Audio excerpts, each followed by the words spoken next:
সালামু আলাইকুম।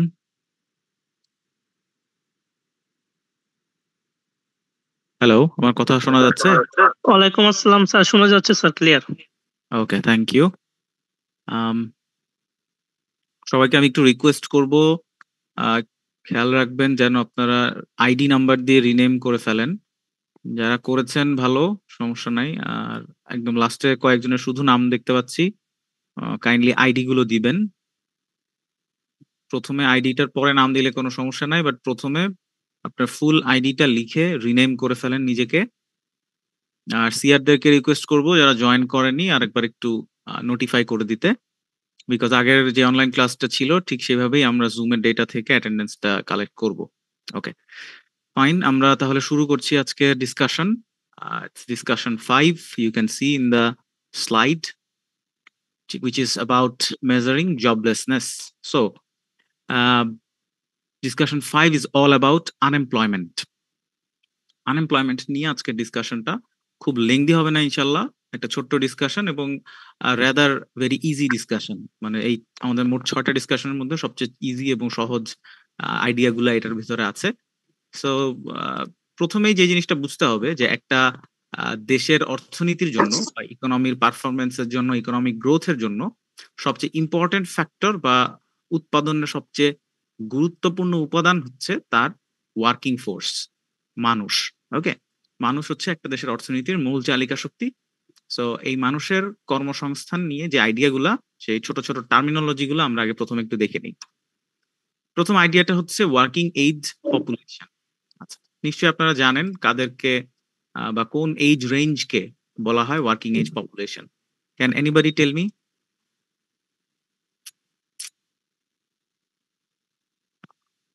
Working age পপুলেশনের এজ রেঞ্জটা কত হবে?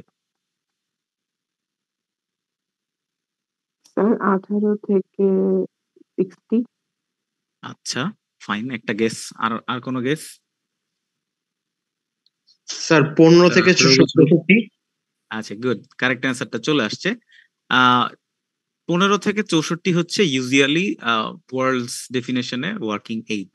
ওকে, এই বয়সসীমার মধ্যে যতজন মানুষ কর্মক্ষম, মানে একদম অসুস্থ বা শারীরিকভাবে কোনো প্রতিবন্ধকতার শিকার এইরকম ব্যক্তিবর্গ ছাড়া সকল কর্মক্ষম জনশক্তিকেই আমরা ওয়ার্কিং এজ পপুলেশন বলি। এখন এর মধ্যে কেউ কেউ কাজ করেন, কেউ কাজ করেন না। বাট এই এইজ রেঞ্জের মধ্যে যারা সুস্থ সবল, তাদের সবাইকে আমরা আসলে ওয়ার্কিং এজ পপুলেশনে ধরছি। বাংলাদেশের ওয়ার্কিং এজ পপুলেশনের ডেটা যদি দেখেন 10 কোটির বেশি হবে, মানে 11-12 কোটির কাছাকাছি হতে পারে। এক এক বছরের ডেটা একটু এক এক রকম হতে পারে। আমার কাছে 21 পর্যন্ত ডেটা আছে এবং বিভিন্ন অর্গানাইজেশন বিভিন্নভাবে ক্যালকুলেট করে, সো এটা একটু হেরফের হইতে পারে। বাট মোটামুটি ধরা যায় যে 11 ক্রোর প্লাস হচ্ছে বাংলাদেশের working age population. Okay, so in that sense আপনারা সবাই কিন্তু ওয়ার্কিং এজ পপুলেশনের ভেতরে পড়ছেন এবং বেশ আহ, কয়েক বছর আগ থেকেই রেঞ্জের ভেতরে চলে আসছেন। আমরা যদি একটু গ্রাফিক্যালি দেখি ওয়ার্কিং এজ পপুলেশনের যেই টাইম ফ্রেমটা একটু দেখেন। বাংলাদেশের যেই গ্রাফটা সেটা হচ্ছে রেড, এই রেড লাইনটা হচ্ছে বাংলাদেশের। এটা 1980-র দিকে 40 মিলিয়ন অর্থাৎ 4 কোটির কাছাকাছি ছিল। সেখান থেকে বাড়তে বাড়তে আমাদের 2020-এর আশেপাশে এসে প্রায় এরকম 11.5 কোটির মতো হয়েছে। আহ, যেমন শ্রীলঙ্কা, পাকিস্তান, কানাডা এই সমস্ত, সরি, শ্রীলঙ্কা, কানাডা, এই যে ব্লুটা, এইটা এবং হচ্ছে ইউনাইটেড কিংডম, এদের ওয়ার্কিং এজ পপুলেশনে একটা ট্রেন্ড দেখা যাচ্ছে যেটা মোটামুটি মানে কি বলা যায়, কনস্ট্যান্ট।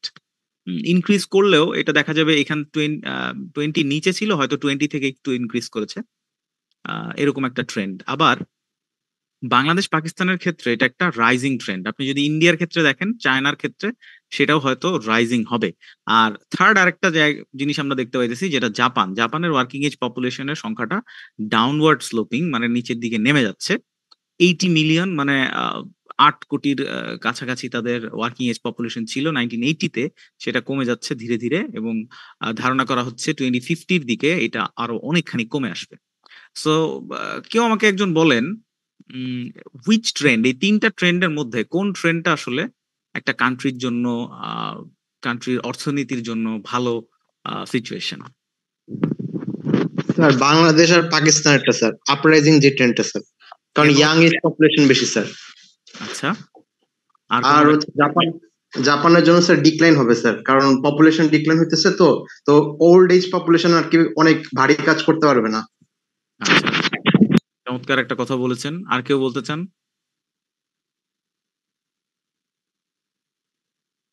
আচ্ছা, ওকে, ফাইন। সো কেউ মতামত দিতে পারেন যে স্যার কনস্ট্যান্ট থাকাই ভালো, কনস্ট্যান্ট থাকলে হয়তো আহ, আমার হচ্ছে পপুলেশন নিয়ে কোনো ঝামেলা নাই, অধিক ডেনসিটির সমস্যা নাই, এটা বলতে পারেন। এটা একটা ভালো কথা। আহ, ব্যাপারটা হচ্ছে কি, যদি আপনার working age population downward sloping হয়, কমতে থাকে, এইটা ইকোনমির জন্য একটা অ্যালার্মিং সিচুয়েশন যেটা জাপান ফিল করতেছে। ইভেন কানাডাতেও, এই কানাডার যে ইয়েটা আপনি দেখতেছেন একটা কনস্ট্যান্ট রেট, এটার একটা বড় কারণ হচ্ছে এখানে কন্টিনিউয়াসলি পার্মানেন্ট রেসিডেন্ট হিসেবে বাইরে থেকে লোকজন এসে সিটিজেনশিপ নিচ্ছে। অর্থাৎ ইমিগ্রেন্টের সংখ্যা কিন্তু কানাডাতে অনেক বেশি, ওদের ইকোনমির একটা বড় অংশ চালাচ্ছে বাইরের পপুলেশন যারা ইমিগ্রেন্ট। সো ইন্টারনাল পপুলেশন গ্রোথেও কিন্তু ওরা নেগেটিভে আছে, অর্থাৎ কমে যাচ্ছে। এবং সেই ক্ষেত্রে জাপান এবং কানাডা বেশ কিছু পলিসি নিচ্ছে যাতে পপুলেশন না কমে। তারা বিভিন্ন প্রকার ভাতা প্রদান করে, সুযোগ সুবিধা প্রদান করে, ফ্যাসিলিটি দিয়ে জনগণকে উৎসাহিত করছে যাতে করে তারা ফ্যামিলি এক্সপ্যান্ড করে। কেন করছে এটা? ব্যাপার হচ্ছে যদি আপনার ওল্ড এজ পপুলেশন বেড়ে যায় এবং ওয়ার্কিং এজ পপুলেশন কমতে থাকে, তাহলে ইকোনমির উৎপাদন সক্ষমতা কমে এবং ডিপেন্ডেন্ট মানুষের সংখ্যা বাড়ে। অল্প কিছু মানুষের উপরে অনেক বেশি মানুষ ডিপেন্ড করতে শুরু করে এবং ইকোনমির প্রোডাক্টিভ ক্যাপাসিটি ফল করে। আপনারা যদি পিপিএফ এর কথা স্মরণ করেন, প্রোডাকশন পসিবিলিটিস, এইটা ইনক্রিজ করার, অর্থাৎ ইকোনমিক গ্রোথের চারটা যেই ফ্যাক্টর ছিল তার মধ্যে একটা কিন্তু ছিল দেশের ওয়ার্কফোর্স। সো ওয়ার্কফোর্স যদি ইনক্রিজ করে তাহলে আপনার ইকোনমির ক্যাপাসিটি বৃদ্ধি পায়। ওকে, এটা একটা জায়গা। সো আমরা ছোটবেলা থেকে যে সমস্ত পড়াশোনা করে আসছি আমাদের ওই যে সামাজিক বিজ্ঞান বইয়ের মধ্যে, যেখানে জনসংখ্যা একটা প্রবলেম হিসেবে প্রেজেন্ট করা হয়েছে, একটু খেয়াল করে দেখবেন প্রবলেমগুলোর মধ্যে আছে যে জনসংখ্যা, অসুস্থ, অশিক্ষিত অথবা ঘনবসতি। সো প্রবলেমটা আসলে কিন্তু নাম্বার অফ পপুলেশনে না, প্রবলেমটা হচ্ছে ম্যানেজমেন্টে। আপনি যদি দেশের সমস্ত ল্যান্ডকে প্রপারলি ইউজ করতে পারেন, পপুলেশনকে ডিস্ট্রিবিউট করতে পারেন, ডিসেন্ট্রালাইজ করতে পারেন এবং সব জায়গায় সমান পরিমাণ ফ্যাসিলিটি ডেভেলপ করতে পারেন, সেক্ষেত্রে কিন্তু এই প্রবলেমগুলোর অনেকখানি হ্রাস করা সম্ভব। তবে হ্যাঁ, তবে আলটিমেটলি এক্সেসিভ গ্রোথ রেট বা একটা জায়গায় ডেন্সিটি বাড়লে প্রবলেম তো ক্রিয়েট হবেই। সেটা আমরা ইতিহাসে অনেক সময় দেখেছি। বাট সিচুয়েশন এইটাই যে পৃথিবীতে ন্যাচারালি যে প্রক্রিয়াটা ঘটে যে নেচার এই জিনিসটাকে অ্যাডপ্ট করে ফেলে এবং মানুষের কাজ হচ্ছে তার ন্যাচারাল রিসোর্স অনুযায়ী পপুলেশনের প্রবলেমগুলোকে ম্যানেজ করা। ওকে, সো এটা একটা ভাবনার বিষয়, এটা আমাদেরকে ভাবতে হবে যে ইকোনমির জন্য কোন সিচুয়েশনটা বেটার। ওকে, একটু সামনে আগাই। যদি এই যে ওয়ার্কিং এজ পপুলেশনের সংখ্যাটা অনেক বেশি হয়, অর্থাৎ একটু যদি বাংলাদেশের ইয়েটা আমি বলি, সিনারিওটা, যে এই বাংলাদেশের ওয়ার্কিং এজ পপুলেশন অলমোস্ট 65%-এর কাছাকাছি বর্তমানে, অর্থাৎ টোটাল যে পপুলেশন আপনার আছে প্রায় 18 কোটি, ধরেন 17 কোটি প্লাস। হ্যাঁ, এর মধ্যে প্রায় 65%ই কিন্তু এই 15 থেকে 64 যে ওয়ার্ক এইজ রেঞ্জ, এই এইজ রেঞ্জের মধ্যে পড়তেছে। আমাদের প্রায় অনেক মানে কি বলে অধিকাংশ 65% মানে কিন্তু অনেক, 35%ই হচ্ছে আপনার 15 বছরের নিচে এবং 64 বছরের উপরে। সো এই যে সিচুয়েশনটা, এইটা গত কয়েক দশক ধরে ধীরে ধীরে বাড়ছে। একটু যদি নিজেরা সার্চ করে দেখেন দেখবেন যে গত কয়েক দশক ধরে ধীরে ধীরে বাড়তেছে এবং বর্তমানে যে সিচুয়েশনটা, আমাদের গড় বয়স পৃথিবীর সব দেশের যদি র্যাঙ্কিং করেন গড় বয়সের হিসাবে আমরা হচ্ছি 28 বছর গড়ে। এটা খুব ইয়াং একটা population on an average. So এইটার যে সুবিধা, এই সুবিধাটাকে বলা হয় ডেমোগ্রাফিক ডিভিডেন্ড। ডেমোগ্রাফি মানে হচ্ছে পপুলেশনের ক্যারেক্টারিস্টিক্স অ্যানালাইসিস, আর এই ডিভিডেন্ড শব্দের অর্থ হচ্ছে লভ্যাংশ, লাভ। হ্যাঁ, শেয়ার মার্কেটে ধরেন স্টক ইনভেস্ট করলে একটা লভ্যাংশ পাওয়া যায়, এটাকেও ডিভিডেন্ড বলে। সো ডেমোগ্রাফিক ডিভিডেন্ড হচ্ছে আপনার পপুলেশনের এইজ স্ট্রাকচারের কারণে আপনি একটা লভ্যাংশ এনজয় করবেন। কি লভ্যাংশ? যে এই যে মানে লার্জার ওয়ার্কিং এজ পপুলেশন, এটা আপনার ইকোনমিক প্রোডাক্টিভিটিকে একটা বুস্ট দিবে। অর্থাৎ large amount of population, working age, কর্মক্ষম জনশক্তি, তাদেরকে আপনি কাজে লাগাইলে আপনার অর্থনীতি জিডিপিতে, মাথাপিছু আয়ে, ইনভেস্টমেন্টে, বিজনেসে গ্রো করবে। এখন ব্যাপারটা হচ্ছে এই সিচুয়েশন সবসময় আসে না। এই যে ইকোনমিক গ্রোথের পোটেনশিয়াল, যেটাকে এই গ্রোথ পোটেনশিয়ালটাকে আমরা বলতেছি ডেমোগ্রাফিক ডিভিডেন্ড। এই পোটেনশিয়ালটা এক একটা দেশের জন্য হয়তো কয়েক শতাব্দী পরপর একবার করে আসে, যখন ওয়ার্কিং এজ পপুলেশন অনেক বেশি হয়। সো বর্তমানে বাংলাদেশ এরকম একটা ফেজের মধ্যে দিয়ে যাচ্ছে। পৃথিবীর অনেক দেশে যেটা আবার কাটায় ফেলছে, ওদের ডেমোগ্রাফিক ডিভিডেন্ডের ফেজটা চলে গেছে, এখন আবার ডিক্লাইনিং, যেমন জাপান ডিক্লাইনিং একটা ফেজে আছে। বাংলাদেশ কিন্তু সেই জায়গায় একটা গ্রোথ পোটেনশিয়াল অ্যাচিভ করতে পারছে। বাট গ্রোথ যদি আপনাকে অ্যাচিভ করতে হয়, তাহলে কিছু কাজ করতে হবে। যেমন আপনার জনসংখ্যা যদি অশিক্ষিত হয়, আনস্কিলড হয়, বা অসুস্থ হয়, অথবা তাদের কাজের যথেষ্ট জায়গা না থাকে, তাহলে কিন্তু লার্জ পপুলেশন দিয়ে আপনার কোনো লাভ নাই, অর্থাৎ ডিভিডেন্ডটা আপনি আদায় করতে পারবেন না। সো যা করতে হবে আপনাকে, প্রথমত health, education, infrastructure, job opportunity, এগুলো তৈরি করতে হবে। সো একটা সাস্টেনেবল ডেভেলপমেন্ট যদি আপনার পরিবেশ তৈরি করা যায়, সেক্ষেত্রে ডেমোগ্রাফিক ডিভিডেন্ডের যেই পোটেনশিয়াল, অর্থাৎ ইকোনমিক গ্রো করার যে পোটেনশিয়াল, সেইটা আপনি অ্যাচিভ করতে পারবেন। ওকে, এই কাজগুলা কিভাবে করতে হবে এবং ডেমোগ্রাফিক ডিভিডেন্ড নিয়ে আর কি কি জানা আছে, সেটা আপনাদের উপর আমি একটু ছাড়তে চাই। আপনারা নিজেরা ডেমোগ্রাফিক ডিভিডেন্ড নিয়ে আরেকটু ঘাটাঘাটি করবেন। নেক্সট আমরা আগাই। স্যার ডেমোগ্রাফিক ডিভিডেন্ড, হ্যাঁ বলেন, কি প্রশ্ন? স্যার ডেমোগ্রাফিক ডিভিডেন্ডটা কি হচ্ছে ওই আমার ওয়ার্কিং এজের পপুলেশন যদি একটা কান্ট্রিতে টোটাল রেশিও অফ পপুলেশনের বেশি থাকে, তখন আমরা বলবো যে ওই কান্ট্রিটা ডেমোগ্রাফিক ডিভিডেন্ড ফেজে আছে। হ্যাঁ হ্যাঁ, ফেজে আছে, রাইট। এই যে ডেমোগ্রাফিক ডিভিডেন্ডের ব্যাপারটা হচ্ছে ইকোনমিক গ্রোথের পোটেনশিয়াল, ঠিক আছে? পোটেনশিয়ালটাকে হচ্ছে আমরা বলতেছি যে ডিভিডেন্ড ফেজ, ঠিক আছে? এখন ডিভিডেন্ডটা আদায় করার ব্যাপার হচ্ছে যে আপনি যদি এদেরকে কাজে লাগায় অ্যাকচুয়ালি ইকোনমিক বুস্ট করতে পারেন, প্রোডাক্টিভিটি বুস্ট যদি করতে পারেন, তাহলে ডিভিডেন্ডটা আদায় করা হয়েছে। আর এখন যে সিচুয়েশন, হ্যাঁ, আপনার যে পোটেনশিয়ালটা আছে, এটা হচ্ছে ডিভিডেন্ডের ফেজ। ওকে, বুঝতে পারছি। ওকে, থ্যাংক ইউ। তারপরে আমরা চলে যাচ্ছি যে ওয়ার্কিং এজ পপুলেশন, এইটাকে আমরা যদি একটু ভাগ করি, ওয়ার্কিং এজ পপুলেশনের মধ্যে 3টা ভাগ আছে। প্রথম কথা হচ্ছে এদের মধ্যে কেউ কর্মক্ষেত্রে আছে, কেউ কর্মক্ষেত্রে নাই, এরকম একটা ভাগ করা যায়। তো প্রথমটা, যারা কর্মক্ষেত্রে আছে, কাজ করে, তাদেরকে আমরা বলতেছি সহজ কথা এমপ্লয়েড। কারা এমপ্লয়েড? যারা টাকার বিনিময়ে চাকরি করছে, অথবা প্রফিটের জন্য বিজনেস করছে, অথবা ভলেন্টারিলি ফ্যামিলি মেম্বার্স এর বিজনেসে হোক, বা হচ্ছে টেম্পোরারি কোনো জবে কাজ করতেছে, এদের সবাইকে আমরা এমপ্লয়েড ধরি। অর্থাৎ full time, part time, paid, unpaid কোনো একটা জায়গায় জাস্ট সে কর্মক্ষেত্রে জড়িত আছে, এরকম হলে তাদেরকে আমরা এমপ্লয়েড বলতেছি। আচ্ছা, সেকেন্ডলি আনএমপ্লয়েড। আনএমপ্লয়েড কারা? এই ওয়ার্কিং এজ পপুলেশন, অর্থাৎ 15 থেকে 64 বছরের মধ্যে যারা এমপ্লয়েড না, অর্থাৎ কাজ এই মুহূর্তে কোনো কর্মক্ষেত্রে নাই, অ্যাক্টিভলি কোনো কাজে জড়িত না, বাট তারা available for work and trying to find work. একটু খেয়াল রাখতে হবে যে এরা কর্মক্ষেত্রে নাই, কিন্তু কাজ করার জন্য অ্যাভেইলেবল এবং কাজ করতে ইচ্ছুক, কাজ খুঁজতেছে। সো বেকারের সংজ্ঞা যদি আপনি দিতে চান, তাহলে বলতে হবে যে বেকার হচ্ছে সেই লোক যে কাজ খুঁজতেছে, কাজ করতে চায়, কাজের জন্য অ্যাভেইলেবল, বাট স্টিল কাজ পাচ্ছে না, কর্মক্ষেত্রের কোনো অপরচুনিটি পাইতেছে না, তখন সেই লোকটা বেকার। ওকে, সো এখন যদি প্রশ্ন করি, স্যার আপনারা যারা হচ্ছে এখন কোনো জবে নাই, বা পার্ট টাইম ফুল টাইম কোনো কিছু করতেছেন না, তাহলে আপনারা কি বেকার? বলেন তো। না স্যার। রাইট, আমাদের সংজ্ঞা অনুযায়ী কিন্তু আপনি বেকার ক্যাটাগরির মধ্যে পড়লেন না। তাহলে আপনি কোন ক্যাটাগরিতে পড়তেছেন? আপনাকে আমরা বলবো not in the labour force বা out of labour force.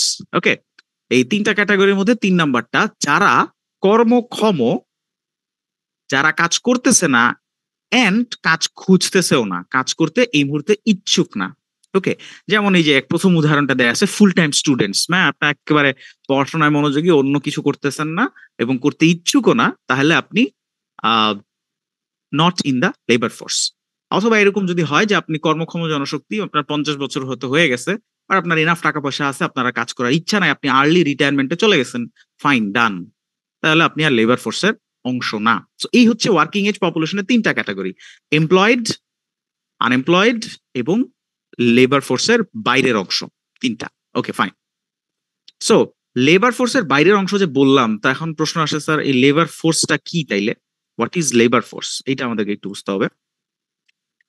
So labour force হচ্ছে সহজ কথায় এই যে ওয়ার্কিং এজ পপুলেশনের যে প্রথম দুইটা ক্যাটাগরি, একটু চিন্তা করেন, তিনটা ক্যাটাগরিকে যদি আমরা দুই ভাগ করি, 1 আর 2 কে একসাথে চিন্তা করি আর 3 কে আলাদা চিন্তা করি, তাহলে দেখেন 3 যদি হয় not in the labour force, 1 আর 2 হচ্ছে লেবার ফোর্স।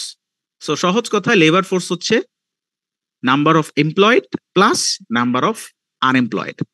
আরো সহজে যদি সংজ্ঞা দেই, লেবার ফোর্স বলতে আমরা তাদেরকে বুঝি যারা কর্মক্ষম এবং কাজ করতে ইচ্ছুক। Able and willing people of a country, ঠিক আছে? কর্মক্ষম জনশক্তি এবং কাজ করতে ইচ্ছুক যারা, এই শর্ত ফিল আপ করলে আপনি লেবার ফোর্সের অংশ হচ্ছেন। ফাইন। সো এই লেবার ফোর্সের সংখ্যাটা বাংলাদেশের এই বিগত 2-3 বছরের ডেটা ঘাটতে দেখা যাবে 7 কোটি প্লাস হবে, যে এরা 15 থেকে 64 বছর এবং কাজ করতে ইচ্ছুক। কেউ কেউ এমপ্লয়েড, কেউ কেউ চাকরি করছেন, ব্যবসা করছেন, একটা বড় অংশ, এবং বাকিরা চেষ্টা করছেন কিন্তু এখনো কাজ পাচ্ছেন না। এটাই হচ্ছে লেবার ফোর্স। এখন এটাকে যদি আমরা একটু পার্সেন্টেজে কনভার্ট করি, যে টোটাল আমাদের প্রায় কত ওয়ার্কিং এজ পপুলেশন ছিল 11 কোটি প্লাস, এবং লেবার ফোর্স হচ্ছে 7 কোটি, অ্যারাউন্ড 7 crore। এটাকে যদি আমরা একটু পার্সেন্টেজে কনভার্ট করি, দেখেন labour force by working age population, অর্থাৎ কর্মক্ষম জনশক্তির কত শতাংশ কাজে আছে, তাহলে এই পার্সেন্টেজটা আসবে কাজে আছে না, সরি, কাজ করতে এবল এবং কাজ করতে ইচ্ছুক, তাদের এই পার্সেন্টেজটা আসবে 61.4 অ্যাকর্ডিং টু 21। এটা চেঞ্জ হতে পারে, একটু বেশি কমও হইতে পারে। সো এই পার্সেন্টেজটাকে বলা হইতেছে লেবার ফোর্স পার্টিসিপেশন রেট, অর্থাৎ আপনার কর্মক্ষম জনশক্তির কত শতাংশ অ্যাক্টিভলি ফিল্ডে আছে, কাজ করতেছে অথবা কাজের জন্য ট্রাই করতেছে। ওকে, সো কর্মক্ষম জনশক্তির যত পার্সেন্ট কাজ করে অথবা করতে চায়, করতে ইচ্ছুক, উইলিং অ্যান্ড এবল, তাদের যে পার্সেন্টেজটা সেটাকে বলতেছি লেবার ফোর্স পার্টিসিপেশন রেট। এটারও যদি আপনি একটু গ্রাফ খেয়াল করেন, এইটা বাংলাদেশের যে রেড লাইনটা, এইটা হচ্ছে মোটামুটি এই যে 60%-এর মোটামুটি কাছাকাছি ছিল অল দ্য টাইম। পাকিস্তানের ক্ষেত্রে দেখা যাচ্ছে এটা 95-এর দিকে ড্রপ করেছিল, তারপর আস্তে আস্তে আবার রাইজ করেছে। শ্রীলঙ্কার ক্ষেত্রে এটা একটু ফ্লাকচুয়েটিং এবং রিসেন্টলি এটা একটু ফল করছে। ইন্ডিয়ার ক্ষেত্রে দেখা গেছে 2005-06 পর্যন্ত এটা 60% এবং তার উপরে ছিল, ধীরে ধীরে ডিক্রিজ করছে। আচ্ছা, এই যে ট্রেন্ডটা, এই ট্রেন্ডের কি কি কারণ, কেন লেবার ফোর্স পার্টিসিপেশন কমছে, এটা আপনারা একটু নোট ডাউন করে রাখেন। দিস ইজ সেলফ ওয়ার্ক, আপনারা একটু সার্চ করবেন, এটা আপনাদের কাজের জন্য এবং কিউরিওসিটির জন্য আমি ছাড়তেছি। আপনারা নিজেরা একটু খুঁজে দেখবেন কোন দেশের লেবার ফোর্স পার্টিসিপেশন রেট কত এবং এটা কেন কমে বা বাড়ে, এটার কি কারণ থাকতে পারে, বা এই গ্রাফটার ব্যাখ্যা কি, এটা নিজেরা একটু খুঁজবেন। I hope it'll be interesting. Okay sir, হ্যাঁ বলেন। স্যার পার্টিসিপেশন রেটটা বলতেছেন হচ্ছে যে আমার ওয়ার্কিং কর্মক্ষম লোকদের কত পার্সেন্টেজটা হচ্ছে কাজ করতে ইচ্ছুক না কাজ করতেছে, কোনটা? আচ্ছা, সহজ কথায় দেখো, এখানে বলা হয়েছে যে ওয়ার্কিং এজ নিচে, লেবার ফোর্স উপরে। জি। তাইলে জিনিসটা হইলো ওয়ার্কিং এজের কত পার্সেন্ট লেবার ফোর্স, ঠিক আছে? কথা হইলো যে এই 61.4% হচ্ছে 15 থেকে 64 বছরের মধ্যে 61% লোক লেবার ফোর্সে আছে, বাকিরা লেবার ফোর্সে নাই।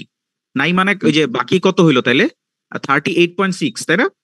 আচ্ছা, জি 38.6% মানুষ কাজ করতে চায় না, তারা কাজে সক্ষম কিন্তু কাজ করতে চায় না, আউট অফ লেবার ফোর্স। এবার আসো তাহলে 61.4% তারা হচ্ছে লেবার ফোর্স, তার মানে কি এমপ্লয়েড প্লাস আনএমপ্লয়েড। বুঝা গেছে লেবার ফোর্স মানে কি? একটু আগে যেটা দেখলা, এই যে খেয়াল করো, labour force equals to number of employed plus number of unemployed, এই দুইটা সংখ্যা যোগ করলে হচ্ছে লেবার ফোর্স। মানে বোঝা গেছে, এমপ্লয়েড আর আনএমপ্লয়েড কে যোগ করলে লেবার ফোর্স হয়। আচ্ছা ফাইন, তাইলে লেবার ফোর্স পার্টিসিপেশন আলটিমেটলি কি বুঝাইতেছে, যে কাজ করে এবং কাজ খোঁজে, এই যে টোটাল সংখ্যাটা লেবার ফোর্স, সেইটা ওয়ার্কিং এজ পপুলেশনের কয় পার্সেন্ট, বোঝা গেল? আচ্ছা, তাহলে এখান থেকে যদি তুমি 100 থেকে এটা মাইনাস করো, তাইলে বোঝা যাবে যে কর্মক্ষম জনশক্তির কত শতাংশ ফিল্ডে নাই, কাজ করতে চায় না। যেমন তোমরা বিশাল অঙ্কের স্টুডেন্ট আসো, ঠিক আছে? তারপরে গ্রাজুয়েশন করার পরে অনেকে কাজ করতে চায় না, বা অনেকে ধরো হোম মেকার হইতে চায়, বা হচ্ছে অনেকে হয়তো ইনহেরিটেন্স আছে, হ্যাঁ, বাবার প্রপার্টি আছে, বা আগের কোনো সম্পদ আছে, সেখান থেকে তারা লাইভলিহুড লিভ করতে চায়, তাদের ওইভাবে অ্যাক্টিভলি বিজনেস বা জব করার ইচ্ছা নাই। সো এরকম পপুলেশনটা হচ্ছে এই যে লেবার ফোর্স পার্টিসিপেশন থেকে বাদ দিলে যেটা থাকে সেটা। বোঝা গেল? বুঝতে পারছি স্যার। ওকে, ফাইন। সো এই রেটটা আপনারা দেখলেন। এরকম আরো একটা গ্রাফ আছে এখানে, যে আপনার একটু হাইলি যারা হচ্ছে অ্যাক্টিভ সেই সমস্ত কান্ট্রি গুলার এখানে গ্রাফ দেয়া আছে। যেমন চায়নার ওয়ার্কিং এ লেবার ফোর্স পার্টিসিপেশন রেট এটা খুবই হাই ছিল একটা সময় 90s এর দিকে, 84%। ইন্টারেস্টিংলি চায়নার যেই ভোকেশনাল এডুকেশন এবং টেকনিক্যাল ইন্ডাস্ট্রি গুলা 90s এর সময় বিল্ড আপ হয়েছে, ঠিক আছে? দেখা যাচ্ছে যে আমরা এই মুহূর্তে যে চাইনিজ প্রোডাক্ট গুলা এনজয় করি বা চায়নার থেকে বেশিরভাগ জিনিস আমদানি করি, এইটা কিন্তু চায়নার যে 90s এর সময়ের পলিসি, এইটার কারণে বেশি এখন আমরা এটা দেখতে পাইতেছি। ওই সময়টাতে একদম স্কুল লেভেল থেকে শুরু করে মানে ম্যাসিভ পপুলেশনকে ওরা ভোকেশনাল এডুকেশনের আন্ডারে নিয়ে আসে, এবং যে টেকনোলজিক্যাল ইন্ডাস্ট্রিগুলা, টেকনিক্যাল ইন্ডাস্ট্রিগুলোর মধ্যে ইনকর্পোরেট করার চেষ্টা করে। এই কারণে দেখা যায় ওদের লেবার ফোর্স পার্টিসিপেশন রেটটা অনেক অনেক হাই হয়ে যায়, একদম ভেরি লো এজ, মানে ধরো 14-15 বছরের থেকে শুরু করে কিশোর কিশোরী থেকে শুরু করে একদম যারা বেকার তাদেরকেও বিভিন্নভাবে এর মধ্যে ইনকর্পোরেট করে ওরা কিন্তু লেবার ফোর্স পার্টিসিপেশনটাকে অনেক বাড়ায় ফেলছে। পরবর্তীতে এটা ডিক্রিজ করছে অন্যান্য অনেক কারণে, সার্ভিস সেক্টর গ্রো করার কারণে, যেটা আপনারা একটু খুঁজে দেখলে ইনশাল্লাহ বুঝতে পারবেন। কানাডার ক্ষেত্রে এটা increasing labour force participation rate বাড়তেছে। এটার আরেকটা বড় কারণ হচ্ছে এখানে ইমিগ্রেন্টের সংখ্যাটা অনেক বেশি। ইউকে এবং জাপানের ক্ষেত্রেও দেখেন এটা কিন্তু বাড়তেছে। জাপানের ট্রেন্ডটা অ্যাকচুয়ালি খুবই সারপ্রাইজিং। খেয়াল করেন যে ওদের ওয়ার্কিং এজ পপুলেশন কিন্তু কমে যাচ্ছে। দেখাইছিলাম না একটু আগে যে প্রায় 8 মিলিয়ন থেকে ওয়ার্কিং এজ পপুলেশনের সংখ্যা, অর্থাৎ 15 থেকে 64 বছরের যে মোট সংখ্যা সেটা কমে যাচ্ছে, বাট এই সংখ্যার ভেতরে কাজ করতে ইচ্ছুক মানুষের পার্সেন্টেজ বাড়তেছে, ঠিক আছে? ধরেন 1990 সালে জাপানের কর্মক্ষম জনশক্তি ছিল 8 কোটির কাছাকাছি, তার 70% মানুষ লেবার ফোর্সে ছিল। বর্তমানে দেখা যাচ্ছে যে ওদের ওয়ার্কিং এজ পপুলেশন কমে আসছে, 7 কোটির কাছাকাছি চলে আসছে, কিন্তু ওই 7 কোটির আবার প্রায় 80% মানুষ লেবার ফোর্সের ভেতরে চলে আসছে। এটা কিন্তু একটা মজার ট্রেন্ড, এটা নিজের একটু ঘাটাঘাটি করে দেখবেন। এবার স্যার একটা কোশ্চেন ছিল। হ্যাঁ স্যার বলেন। স্যার যারা হচ্ছে যে সরকারি চাকরির জন্য পড়াশোনা করে তারা কি লেবার ফোর্সের ভিতরে থাকবে নাকি বাইরে থাকবে? না, আপনারা যদি মানে কোনো অ্যাক্টিভ কাজে জড়িত না থাকেন তাহলে আপনি লেবার ফোর্সের বাইরে। যে ফুল টাইম স্টুডেন্টস, আপনি প্রিপারেশন নিচ্ছেন, you are not working at the moment, any full time or part time, যদি কোনো ধরনের ফুল টাইম পার্ট টাইম কিছু একটা আপনার কাজ থাকে তাহলে আপনি লেবার ফোর্সের অংশ, আদারওয়াইজ না। স্যার টিউশন কি পার্ট টাইম হবে? হ্যাঁ, টিউশনকে আমরা পার্ট টাইম ধরতে পারি। তো স্যার সরকারি চাকরি তবে বিষয়টা হচ্ছে এইটাকে সবসময় ক্যালকুলেট করা ইজি না। আপনার এই ক্যালকুলেশনটা হয়তো সবসময় অ্যাকুরেটলি আসে না আমাদের যেই পার্টিসিপেশন রেটে, কারণ এটা যেহেতু একটা ইনফর্মাল সেক্টর, এটা কিন্তু ফর্মাল কোনো আনপেইড হোক, এটা কিন্তু ফর্মাল কোনো সেক্টরের জব না, একেবারে ইনফর্মাল সেক্টর, যেটা হচ্ছে বলা যায় অনেকটা কি বলে শ্যাডো ইকোনমি আর কি, মেইন স্ট্রিম ইকোনমির অংশ না। সো শ্যাডো ইকোনমি ক্যালকুলেট করাটা অনেক ডিফিকাল্ট, দ্যাটস ওয়াই অনেক সময় এটাকে আমরা মেইন স্ট্রিম যেই লেবার ফোর্সের ক্যালকুলেশন এটার মধ্যে অনেক সময় আনি না, ঠিক আছে? এটা অনেক সময় বাদ চলে যায়। ওকে, তবে ডেফিনেশন অনুযায়ী যদি চিন্তা করেন সেক্ষেত্রে এটাকে এক ধরনের এমপ্লয়মেন্ট অবশ্যই ধরা যায়। আর কোনো প্রশ্ন? স্যার যারা মানে হচ্ছে আনপেইড ওয়ার্ক করে তাদেরকে আমরা এমপ্লয়েড কেন বলি? আচ্ছা, আনপেইড যেমন ধরেন ইন্টার্ন, হ্যাঁ, আপনি ধরেন একটা কোম্পানিতে কাজ করছেন, সেখানে আপনাকে বলেছে যে 6 মাসের জন্য তোমাকে ইন্টার্ন হিসেবে নেওয়া হয়েছে, টেস্ট করা হবে, এরপরে যদি তোমার কাজ ভালো হয় তাহলে তোমাকে এমপ্লয় করা হবে। তো এখন এই যে 6 মাস, এটা কিন্তু কোম্পানি আপনাকে কাজে লাগাইতেছে, হয় পেমেন্ট করছে না, বাট আপনি কোম্পানিকে সার্ভিস দিতেছেন, কোম্পানি এর মাধ্যমে প্রফিট করছে, কোম্পানির আপনার অবদানের কারণে অবশ্যই কোম্পানির একটা সার্টেন অ্যামাউন্ট হইলেও 1 টাকা হইলেও বেশি কি বলে প্রফিট আসতেছে, এটা কোম্পানির বেনিফিটে যোগ হইতেছে, ঠিক আছে? সো মানে মানুষ কাজ করলে ইকোনমির যে সার্ভিস জেনারেট হয় সেটা আপনার দ্বারা হচ্ছে, দ্যাট ইজ ওয়াই আপনি আনপেইড হইলেও আপনি লেবার ফোর্সের পার্ট। ওকে জি স্যার, বুঝতে পেরেছি। ওকে, আর কোনো প্রশ্ন? স্যার বলেন। স্যার একটা কান্ট্রির এই যে এলএফপিআর এটার যদি পজিটিভ ট্রেন্ড থাকে তার মানে কি এই যে তার ইকোনমির ক্ষেত্রেও এটা একটা পজিটিভ সাইড? অবশ্যই অবশ্যই পজিটিভ সাইড, কারণ বেশিরভাগ স্যার মানুষ কিভাবে? কারণ হ্যাঁ। স্যার লেবার ফোর্স তো হচ্ছে number of employed plus number of unemployed. Unemployed, হ্যাঁ এখন এই ইকুয়েশনে যদি আমি নাম্বার অফ আনএমপ্লয়েড কে বাড়িয়ে দেই তাহলে না, হ্যাঁ, এমপ্লয়েড এটা ঠিক। কমে যাচ্ছে। না এটা ঠিক, এটা দেখতে হবে, যে তোমার আনএমপ্লয়েড বেশি কিনা। হ্যাঁ, আনএমপ্লয়েডের সংখ্যাটাও যদি বাড়ে তাইলেও এলএফপিআর বাড়বে, এটা ট্রু, এটা ঠিক বলেছো। কিন্তু বিষয়টা হচ্ছে আনএমপ্লয়েড সংখ্যা বাড়লেও আমার গুড এই সেন্সে যে এই সংখ্যাটা কাজ করতে ইচ্ছুক। আমরা যদি চিন্তা করি এইভাবে যে এমপ্লয়েড প্লাস আনএমপ্লয়েড, এই পুরো সংখ্যাটাই ইকোনমিতে পার্টিসিপেট করতে, কন্ট্রিবিউট করতে অ্যাভেলেবল। তারা ইকোনমির জন্য কন্ট্রিবিউট করতে বা কাজ করতে অ্যাভেলেবল, ইচ্ছুক, উইলিং। সো আমি যদি এই মুহূর্তে কল করি যে আই নিড পিপল, ঠিক আছে, তাহলে কত মানুষ সাড়া দিবে? দেখা যাচ্ছে জাপানে 80% মানুষ সাড়া দিবে যে we are available to contribute, ঠিক আছে। বাংলাদেশে দেখা যাচ্ছে 60% মানুষ বলবে we are available to contribute. কেউ কেউ করতেছে, কেউ চাইতেছে, কিন্তু কাজের ক্ষেত্র পাইতে না। সো ওই সেন্সে যত এলএফপিআর বেশি হবে তত তোমার অ্যাভেলেবল কন্ট্রিবিউটর বেশি, দ্যাট ইজ গুড। এখন প্রবলেম ইজ, হ্যাঁ, এর মধ্যে যদি আনএমপ্লয়মেন্ট বেশি হয় সেটা আলাদা, সেটা হচ্ছে negative side of the economy, সেটা প্রবলেম্যাটিক। ওকে, ভালো দিকটা হচ্ছে ওইখানটায় যে কন্ট্রিবিউটর বেশি, বোঝা গেছে? সেক্ষেত্রে স্যার স্কিলটা ইম্পর্টেন্ট না, কারণ আপনি তো সেক্টর ওয়াইজ না অবশ্যই স্কিল এগুলো সবই ইম্পর্টেন্ট। ওকে, আমরা নেক্সট আগাই একটু। দেখো, বেকারত্বের হার কিভাবে ক্যালকুলেট করা হবে বলেন তো দেখি, সূত্রটা কি হবে? ছোটবেলায় অনেকে হিসাব করছেন, এতক্ষণ যতটুকু পড়লেন, এখান থেকে আমরা যদি আনএমপ্লয়মেন্ট রেটটা বের করতে চাই, বেকারত্বের হার কিভাবে বের করব?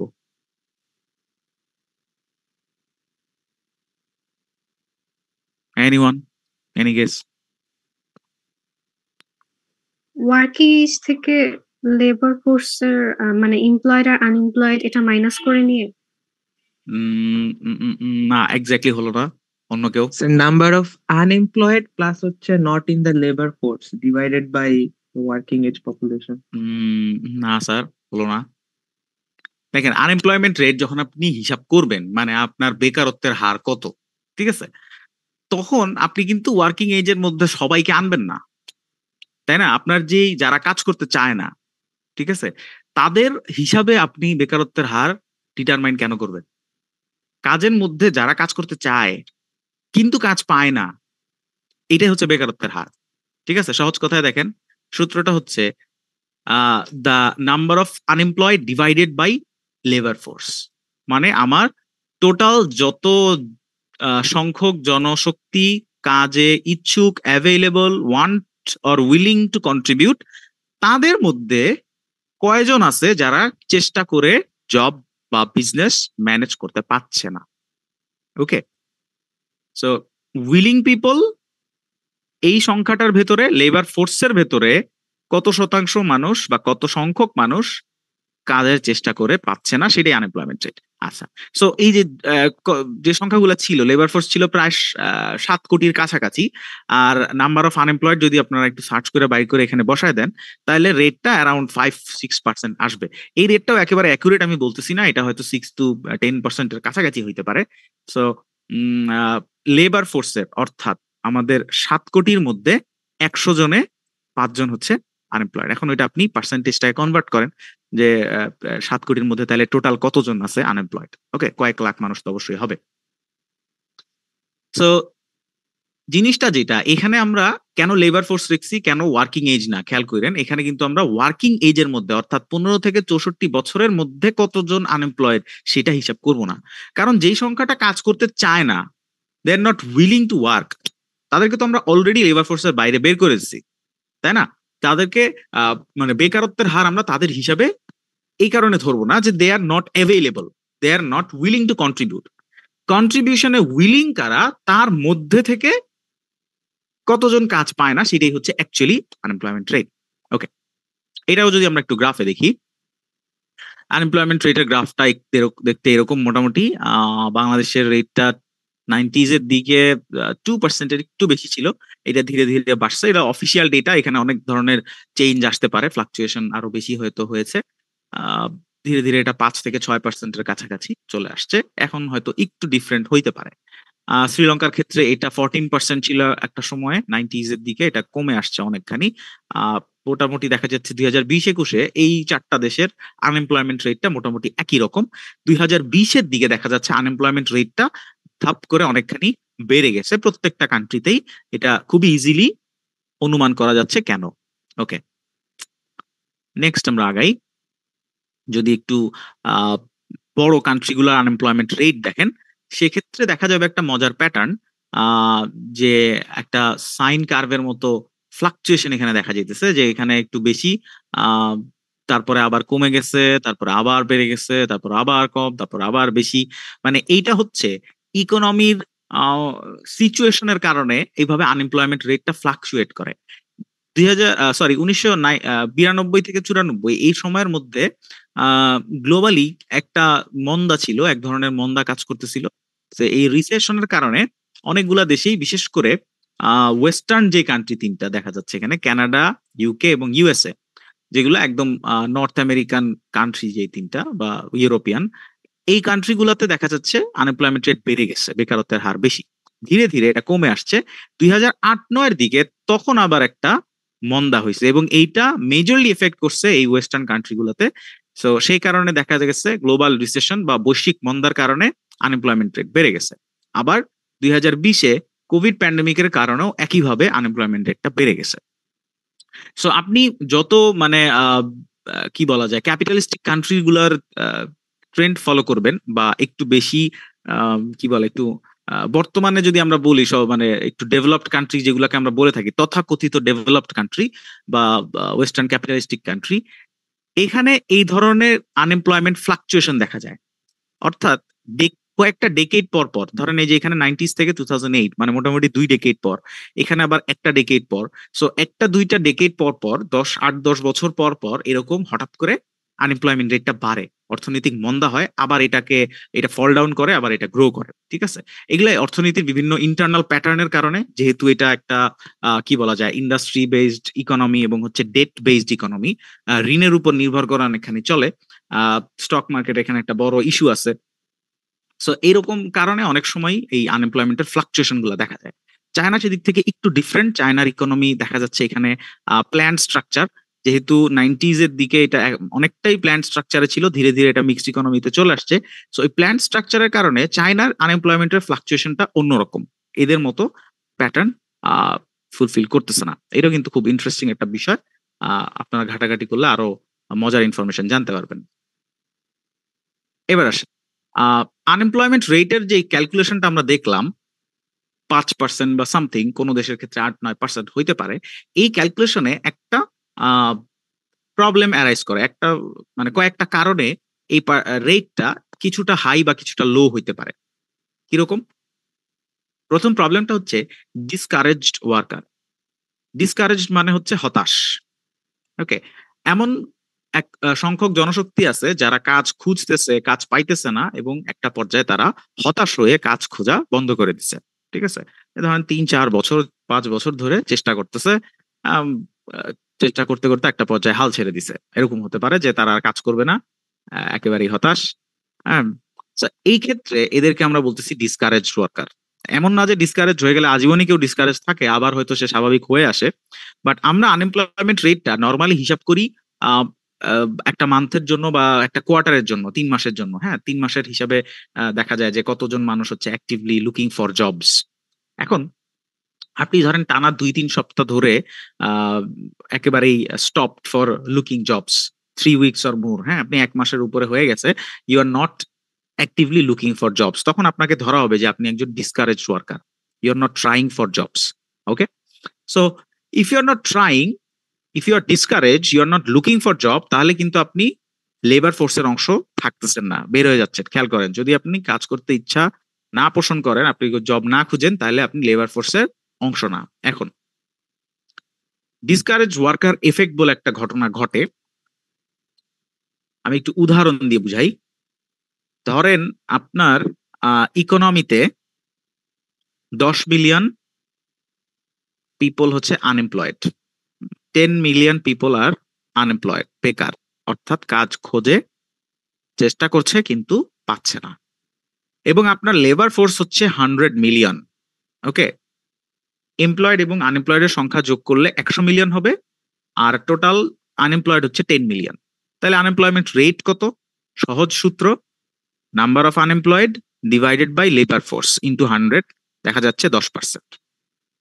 নাও যদি আপনার এই 10 মিলিয়নের ভেতরে 1 মিলিয়ন মানুষ ডিসকারেজড হয়ে যায়, অর্থাৎ হতাশ হয়ে জব সার্চ অফ করে দেয়, তখন আনএমপ্লয়মেন্ট রেট কত হবে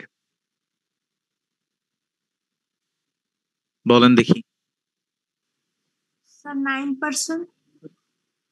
9%? কিভাবে? স্যার 10 মিলিয়ন যদি আনএমপ্লয়েড থাকে, তার মধ্যে 1 মিলিয়ন পিপল ডিসকারেজড হলে তাহলে 9 মিলিয়ন পিপল হবে। 9 million divided by 100 million into 100, 9%। You are close but not correct. অন্য কেউ বলবেন? স্যার এটা তো লেবার ফোর্স থেকেও বাদ যাবে। এক্স্যাক্টলি, যে 1 মিলিয়ন ডিসকারেজড হয়ে গেছে, ওরা লেবার ফোর্সের অংশ না। তারা যেমন আনএমপ্লয়েড থেকে বাদ, লেবার ফোর্সের যে অংশটা 100 মিলিয়ন সেখান থেকেও বাদ। লেবার ফোর্সের মধ্যে তো আনএমপ্লয়েডের সংখ্যাটা আছে নিচে, হ্যাঁ, এমপ্লয়েড প্লাস আনএমপ্লয়েডের মধ্যে যে 100 মিলিয়ন সেখান থেকেও 1 মিলিয়ন বাদ যাবে। সো আলটিমেটলি ক্যালকুলেশনটা হচ্ছে 10 মাইনাস 1 ডিভাইডেড বাই 100 মাইনাস 1, অর্থাৎ 9/99 চলে আসতেছে 9.1%। এখন বিষয়টা কি ঘটলো দেখেন, আপনার আনএমপ্লয়মেন্ট রেট ছিল 10%, এখন হয়ে গেছে 9.1%। তাহলে বেকারত্বের হার কম থাকা নিশ্চয়ই ভালো একটা দেশের জন্য। তা 10 থেকে 9.1% বেকারত্বের হার একটা ইকোনমির জন্য বেশ ভালো, তাই না? 1%, প্রায় 0.9% কমে গেছে। মজার বিষয় হচ্ছে এই যে আনএমপ্লয়মেন্ট রেটটা কম শো করতেছে বিকজ অফ ডিসকারেজড ওয়ার্কার। এইটাকেই বলা হচ্ছে ডিসকারেজড ওয়ার্কার ইফেক্ট, যে আনএমপ্লয়মেন্ট রেট হিসাব করার সময় যারা হতাশ লোকজন তাদেরকে যখন বাদ দিয়ে আমরা আনএমপ্লয়মেন্ট রেট হিসাব করি, তখন সেটা বাস্তবতার চাইতে কম শো করে, which is not a true picture. Okay, so accurate picture লাগলে তখন আপনি অ্যাকচুয়ালি বুঝবেন যে এই যে আনএমপ্লয়মেন্ট রেটটা শো করতেছে তার চেয়ে আসলে বাস্তবে বেশি মানুষ কাজ চেষ্টা করে পাচ্ছে না। ওকে, সেকেন্ডলি আরো কিছু ঘটনা ঘটে। কিছু মানুষ যারা হচ্ছে অবৈধ কোনো উপায়ে আয় করে, তারা নিজেদেরকে অনেক সময় আনএমপ্লয়েড দাবি করে। ধরেন তারা হচ্ছে কোনো পাসপোর্ট অফিসে দালালির কাজ করে, বিআরটিএ তে যায় হচ্ছে এরকম দালালের কাজ করে, অথবা জমি কেনার সময় ব্রোকার হিসেবে কাজ করে, বা হচ্ছে কোনো গভর্নমেন্ট অফিসের মিডলম্যান হিসেবে কাজ করে। এরকম অনেক লোক আছে যারা নিজেদেরকে আসলে আনএমপ্লয়েড হিসেবে দাবি করে, বাট তারা অবৈধ কোনো উপায়ে ফাইন্যান্সিয়াল আর্নিং করতেছে। সেক্ষেত্রে এই লোকজনদেরকে কিন্তু আমরা ক্যালকুলেশনের মধ্যে ভুল জায়গায় প্লেস করতেছি। ওকে, এটা একটা প্রবলেম। সেকেন্ডলি, কিছু দেশে বেকারত্ব ভাতা আছে, তো এই ভাতা পাওয়ার জন্য অনেকে নিজেকে আনএমপ্লয়েড দাবি করে। ধরেন কেউ একটা পার্ট টাইম কাজ করতেছে কোন একটা রেস্টুরেন্টে বা অন্য কোনো একটা জায়গায় একটা পার্ট টাইম কাজ করে, কিন্তু সরকারের কাছে সে দাবি করতেছে যে I am unemployed, I am not able to find work, I need unemployment benefits, যেটা পৃথিবীর অনেক দেশে আছে। সো এই আনএমপ্লয়মেন্ট বেনিফিট নেয়ার খাতিরে অনেক সময় নিজেকে আনএমপ্লয়েড দাবি করে। সো এখানেও ক্যালকুলেশনের একটা প্রবলেম অ্যারাইজ করে। ওকে, সো এরকম বেশ কিছু সমস্যা থাকায় আনএমপ্লয়মেন্ট রেটের যে মেজারটা, এটা সবসময় অ্যাকচুয়ালি মানে ট্রু পিকচারটা প্রেজেন্ট করে না। দেখা যাবে 1-3% হতে পারে, এত পার্সেন্টও না, সর্বোচ্চ 1 বা 1.5-2% মতো একটু এদিক সেদিক আসতে পারে। ওকে, এবার আসেন আনএমপ্লয়মেন্টের মেজর ক্যাটাগরি, কয় ধরনের আনএমপ্লয়মেন্ট আছে। এটা আমাদের আজকের হচ্ছে one of the main topics, এটাই আসলে বোঝার বিষয়। সো আনএমপ্লয়মেন্টের যে ক্যাটাগরি গুলো আছে সেগুলাকে আমরা সহজেভাবে সাজাইছি। প্রথম 3টা category, natural unemployment, cyclical, seasonal. Natural আনএমপ্লয়মেন্টের মধ্যে আবার 2টা আছে, ফ্রিকশনাল এবং স্ট্রাকচারাল। ওকে, সো বুঝতেই পারতেছেন প্রথমটা ন্যাচারাল, মানে এইটা স্বাভাবিক কারণেই কিছু মানুষ বেকার থাকে, সেটা হচ্ছে ন্যাচারাল আনএমপ্লয়মেন্ট। আর সাইক্লিক্যাল মানে হচ্ছে মানে হঠাৎ করে বেকারত্বের হার বৃদ্ধি পাওয়া, হঠাৎ করে কমে যাওয়া, এইটার একটা আলাদা কারণ আছে, এটা এক ধরনের unemployment cyclical.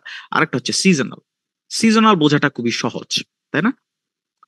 Can anyone tell me seasonal unemployment বলতে কি বুঝি আমরা? স্যার যদি কৃষক হয় আর হুম। সে যদি ধরেন একটা ফসলই করে, তো সেটা একটা True. সিজন থাকে, ট্রু, তো ওই সময়টা বাদে বাকি সময়টা সে তো আনএমপ্লয়েড। Very good. কৃষকের কথা বলেছেন, একইভাবে জেলের কথা বলতে পারি, যারা মাছ ধরেন, মাছের মৌসুম না থাকলে সে আনএমপ্লয়েড থাকতে পারে। কৃষক একটা সিজনে এমপ্লয়েড থাকে, বাকিটা না থাকতে পারে। আবার এমন হইতে পারে, ধরেন আপনার ক্লাসরুমে রাজশাহীর কোনো বন্ধু আছে, চাঁপাইনবাবগঞ্জের, আমের সিজনে বা লিচুর সিজনে তারা লিচু বা আমের ব্যবসা করতেছে, বাকিটা টাইম করতেছে না। সো এই লোকটা কিন্তু সিজনালি আনএমপ্লয়েড, বাকি সময় আনএমপ্লয়েড। সো সিজন অফ থাকলে আনএমপ্লয়েড থাকে। যেমন আমরা আরেকটা সহজ উদাহরণ চিন্তা করতে পারি, সেন্ট মার্টিনের মানুষ। সেন্ট মার্টিনের মানুষরা যখন অন সিজন, নভেম্বর থেকে ফেব্রুয়ারি পর্যন্ত, এই সময়টায় তারা এমপ্লয়েড, বাকিটা সময় কিন্তু সাধারণত তারা আনএমপ্লয়েড, বা ওই সময়ের আয় রোজগার দিয়ে তারা চলে। হ্যাঁ, ইন্টারনালি যাদের দোকানপাটের ব্যবসা আছে, ওইখানকার 12,000 মানুষ, তাদের মধ্যে যেই ব্যবসা বাণিজ্যের আছে, তারা আবার ফুল টাইম এমপ্লয়মেন্ট অনেকেই আছে। বাট যাদের ব্যবসাটা একেবারেই টুরিস্টদের উপরে ডিপেন্ড করে, যেমন কিছু ফটোগ্রাফার আছে, হ্যাঁ, সি বিচে হচ্ছে ছবি তুলে দেয় মানুষকে, অথবা হচ্ছে কিছু মানুষ আছে প্যারাগ্লাইডিং করায়, বা কারো বিজনেস হচ্ছে জেট স্কি চালায়, কেউ হচ্ছে ওই আপনার সি বিচে শুয়ে থাকার খাটটা ভাড়া দেয়। তো এই যে যাদের কাজ, এই কাজগুলা কিন্তু সিজনাল। ওকে, সো এগুলো হচ্ছে সিজনাল আনএমপ্লয়মেন্ট। স্যার ওই এবার আসেন। আনসারদের কিছু জব থাকে যেটা হচ্ছে ওরা মোস্ট প্রবাবলি 6 মাসের চুক্তি বা এরকম একটা ইয়া থাকে, ওরা কোন ক্যাটাগরিতে পড়বে তাহলে না না, স্যার? আনসারদের বিষয়টা একটু ডিফারেন্ট। আনসারদের হচ্ছে ওই জব ইয়েতে কি বলে, জব কন্ট্রাক্টের মধ্যে লেখা থাকে যে জব পার্মানেন্ট হওয়ার আগে একটা হচ্ছে প্রবেশনারি পিরিয়ড থাকে, প্রবেশনারি পিরিয়ডের মধ্যে আবার 6 মাস আনপেইড থাকে আর কি। পুরোপুরি লটা সম্পর্কে আমি জ্ঞাত না, বাট একটা সময় ওরা মানে বেতন এবং বেনিফিট এগুলা পায় না, এটা একটা প্রবলেম আছে। সো এমন যদি হয় যে ওই সময়টা ওরা কাজও করে না, একেবারে কাজ থেকেও বন্ধ থাকে, তাহলে তখন ওইটা সিজনালি আনএমপ্লয়মেন্ট হয়। সেক্ষেত্রে তাদেরকে আমরা সিজনাল আনএমপ্লয়মেন্টে ধরবো। বাট এমন যদি হয় যে তাদেরকে কাজ করানো হইতেছে, বাট হচ্ছে ওই মুহূর্তটা আনপেইড রাখতেছে, তাইলে হয়তো আনএমপ্লয়মেন্ট হবে না। এটা আমি অ্যাকচুয়ালি শিওর না যে ওই সময় ওদেরকে কি করানো হয়। বাট প্রবেশনারি পিরিয়ড আছে, এবং একটা টাইম হচ্ছে 6 মাস পার্মানেন্ট হওয়ার আগে কি বলে আনপেইড একটা পিরিয়ড আছে, এইটুকু আমি জানি। সেটা নিজেরা একটু দেখতে পারেন চেক করে যে কি অবস্থা আসলে। আচ্ছা এরপরে সংজ্ঞার সাথে মিলায় দেখেন কোনটার সাথে মিলতেছে। ওকে, ফাইন। এবার আসি আমরা মেইন যে টপিক, ফ্রিকশনাল এবং স্ট্রাকচারাল সাইক্লিক্যাল, এই জিনিসগুলো বুঝি।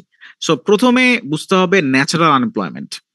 ন্যাচারাল মানে স্বাভাবিকভাবে একটা দেশে কিছু মানুষ আনএমপ্লয়েড থাকবে, খুব স্বাভাবিকভাবে আনএমপ্লয়েড কিছু মানুষ থাকবে। কেন? রিজন গুলা দেখি, চলেন। ফ্রিকশনাল আনএমপ্লয়মেন্ট, ফ্রিকশন মানে কি? বাধা, তাই না? ফ্রিকশন মানে অর্থাৎ ফিজিক্সের ভাষায় যদি বলেন, ঘর্ষণ বলের কারণে আপনার বস্তুর গতিতে বাধাপ্রাপ্ত হয়। সো আপনার যে জব লাইফ, এখানেও এরকম কিছু ফ্রিকশন আছে যাতে আপনি বাধাপ্রাপ্ত হন। একেবারে সহজ বিষয়, যেমন ধরেন আপনি গ্রাজুয়েশন করতেছেন, শেষ হয় নাই, শেষ হইলে আপনি কি করবেন? চাকরির জন্য চেষ্টা করবেন। এই চাকরির জন্য চেষ্টা শুরু যখন করবেন, শুরু করার সাথে সাথে নিশ্চয়ই জব পাবেন না, তাই না? আপনার একটা সময় জব সার্চিং এ এবং কোন জবটা আপনার জন্য বেটার, এটা ডিসাইড করতে করতে চলে যাবে। সো যে আনএমপ্লয়মেন্টটা আপনার একজন ওয়ার্কারের ক্ষেত্রে জব সার্চ করে জবটা বের করতে, এবং হচ্ছে যে আপনার জন্য যে বেস্ট জব, মানে আপনার কাজের সাথে যায়, মানে আপনার স্কিলের সাথে যাচ্ছে এবং আপনার টার্গেটের সাথে যাইতেছে, আপনার পছন্দের সাথে মিলতেছে, এইরকম একটা জব খুঁজে বের করতে যে সময়টা আপনার ব্যয় করতে হয়, ততদিন যে আপনি আনএমপ্লয়েড থাকতেছেন, এইটাকেই বলা হয় frictional unemployment. Okay, jobs are different, job requires different skills, pay different wages, unemployed workers may not accept the first job offer। ঠিক আছে, আপনি শুরুতেই কোন একটা জবের অফার অ্যাকসেপ্ট নাও করতে পারেন, আপনার ওইখানকার বেনিফিট ফ্যাসিলিটি পছন্দ নাও হইতে পারে। সো এই কারণে আপনি ভলেন্টারিলি, দেখেন, স্বেচ্ছায় অল্প সময়ের জন্য আনএমপ্লয়েড থাকতেছেন। সো ফ্রিকশনাল আনএমপ্লয়মেন্ট হচ্ছে একটা short lasting voluntary phase of unemployment. অল্প দিনের জন্য নিজ ইচ্ছায় আপনি যে জব খুঁজতেছেন, আপনার জন্য বেস্ট সুটেবল জবটা খুঁজে বের করতে যে সময়টা ব্যয় করতেছেন, সেটাই হচ্ছে ফ্রিকশনাল আনএমপ্লয়মেন্ট। তো এইটা শুধুমাত্র নতুন জব সিকারদের জন্য না, জব শিফটারদের জন্য হয়। যেমন ধরেন অনেকে একটা জব ছেড়ে দিয়ে নতুন জব সুইচ করতে চাচ্ছে, এই জব সুইচের মাঝখানে কিন্তু একটা সময় ব্যয় করতে হয়, তখন ফ্রিকশনাল আনএমপ্লয়মেন্ট তৈরি হয়। আবার বিজনেসম্যানদেরও এরকম হতে পারে যে একটা বিজনেস তারা শাটডাউন করে নতুন বিজনেস ওপেন করবে, সো মাঝখানের একটা সময় কিন্তু ফ্রিকশনাল আনএমপ্লয়মেন্ট তৈরি হতে পারে। তো সহজ কথায় আপনার এমপ্লয়েড লাইফের মধ্যে যে ফ্রিকশন বা বাধা প্রদান হয়, একটা টাইম ল্যাগ তৈরি হয়, যেটা বেশিরভাগ ক্ষেত্রে ভলান্টারি, স্বেচ্ছায় আপনাকে আনএমপ্লয়েড থাকতে হয় বাস্তবতার কারণে, সময় ল্যাগ থাকবেই, সেই কারণে ফ্রিকশনাল আনএমপ্লয়মেন্ট তৈরি হচ্ছে।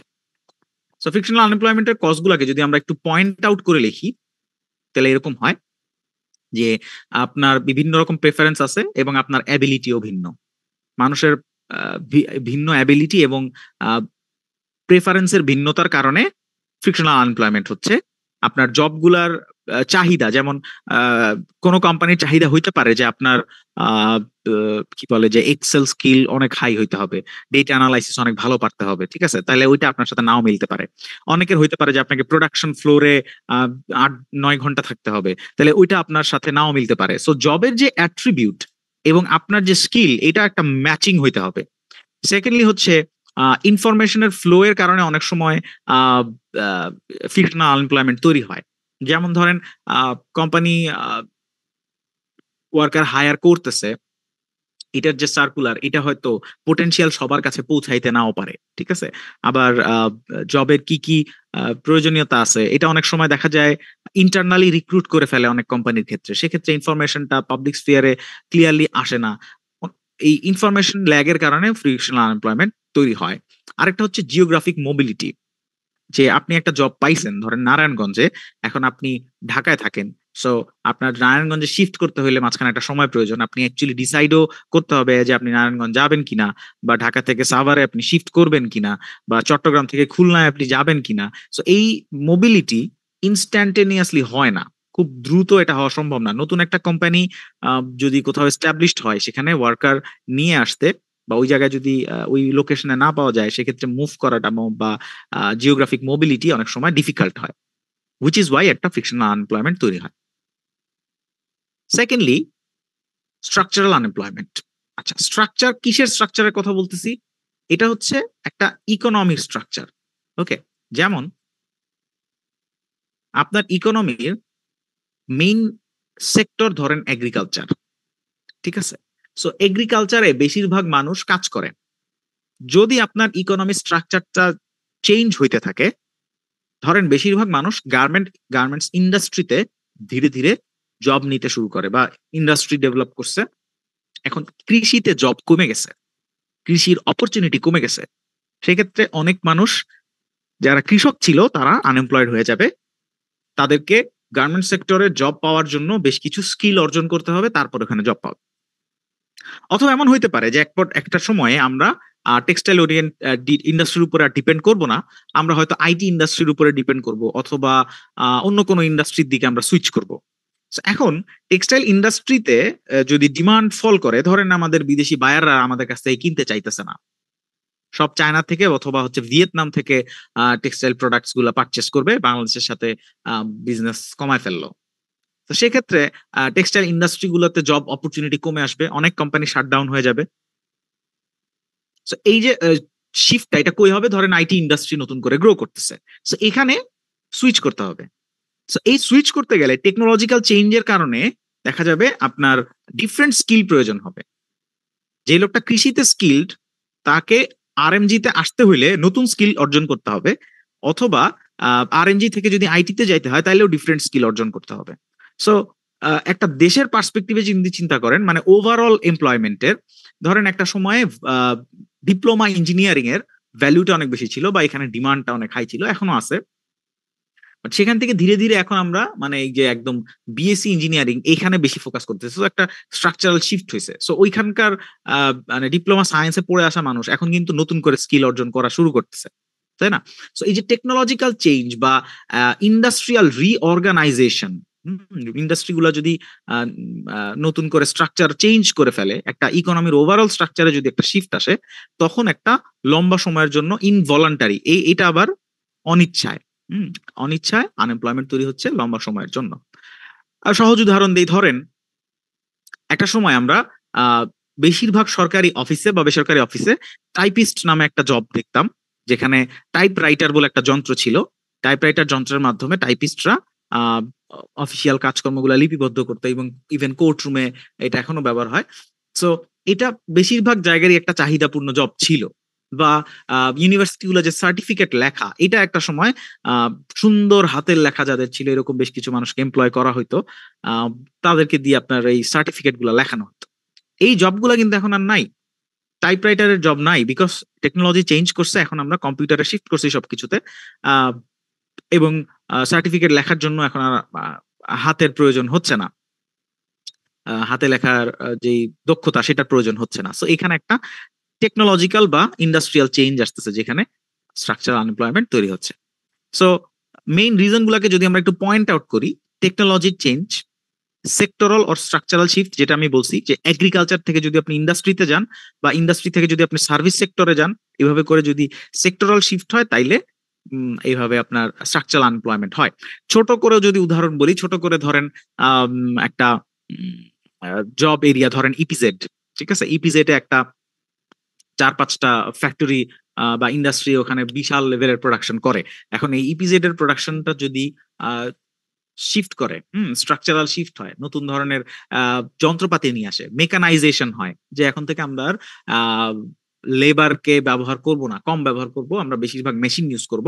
তো ফ্যাক্টরি গুলাকে নতুন করে সাজানো হবে, নতুন মেশিনারি আসবে, রিস্ট্রাকচার হবে, দরকার হয় আমরা নতুন জমিতে নতুন জায়গায় শিফট করব। সো সেই ক্ষেত্রে এই জবগুলা কিন্তু অনেক ক্ষেত্রে চেঞ্জ হয়ে যাবে, নতুন ধরনের জবের প্রয়োজন হবে, যাদের টেকনিক্যাল এক্সপার্টিস আছে, মেশিনের সাথে কাজ করতে সক্ষম, এরকম জব হবে। সো এই যে র্যাপিড রিলোকেশন, এই রিলোকেশনটা কিন্তু সমস্যা পূর্ণ হয়ে যাবে। সো যেটা ওয়ার্কাররা হচ্ছে এটার সাথে অ্যাডাপ্ট করতে পারবে না, অনেক ক্ষেত্রে আনএমপ্লয়মেন্ট তৈরি হবে। সো এই যে সিরিয়াস মিসম্যাচের কথাটা বললাম, এই সিরিয়াস মিসম্যাচের কারণে, যে আপনার টেকনোলজিক্যাল বা হচ্ছে সেক্টরাল চেঞ্জের কারণে ওয়ার্কারদের অ্যাবিলিটির সাথে বা ওয়ার্কারদের ক্যাপাবিলিটির সাথে একটা মিসম্যাচ তৈরি হইলে, তখন এরকম স্ট্রাকচারাল আনএমপ্লয়মেন্ট তৈরি হইতে পারে। সো এই যে দুইটা কারণ বললাম, একটু মনোযোগ দিয়ে চিন্তা করেন। ফ্রিকশনাল আনএমপ্লয়মেন্ট অর্থাৎ আপনার জব সার্চ করতে বা একটা নতুন জব পাইতে যে সময় ব্যয় করতে হয়, এইটা খুব স্বাভাবিক, খুব সাধারণ একটা বিষয়, এটা একটা ইকোনমিতে থাকবেই। দ্বিতীয়ত, টেকনোলজিক্যাল চেঞ্জ বা সেক্টরাল শিফট, এইটা ঘটবেই, হয় এটা 5 বছর 10 বছর পর হবে, বা আরো কম সময়ে হবে। So sectoral shift, technological change এবং জব সার্চের যে টাইম ল্যাগ, এগুলো সবগুলোই খুবই সাধারণ স্বাভাবিক ঘটনা, যেটা প্রত্যেকটা দেশের অর্থনীতিতে থাকবেই। যে কারণে এই দুইটা আনএমপ্লয়মেন্ট,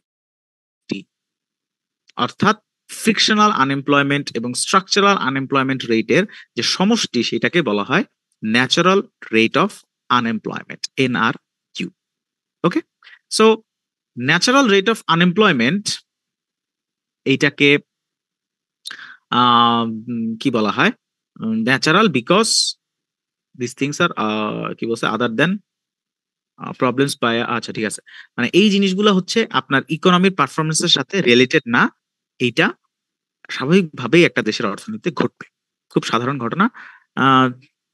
সো আপনাকে যদি প্রশ্ন করি যে স্যার, একটা দেশের আনএমপ্লয়মেন্ট রেট মিনিমাম কত হইতে পারে, 0 হইতে পারে কিনা, যদি এটা প্রশ্ন করা হয় যে একটা দেশের আনএমপ্লয়মেন্ট রেট 0 হওয়া সম্ভব কিনা, অ্যান্সার কি? না, না স্যার, পসিবল না। হ্যাঁ, কেন না? যদি ব্যাখ্যা করতে বলে, কেন হবে না? কারণ ন্যাচারাল রেট অফ আনএমপ্লয়মেন্ট থাকবেই।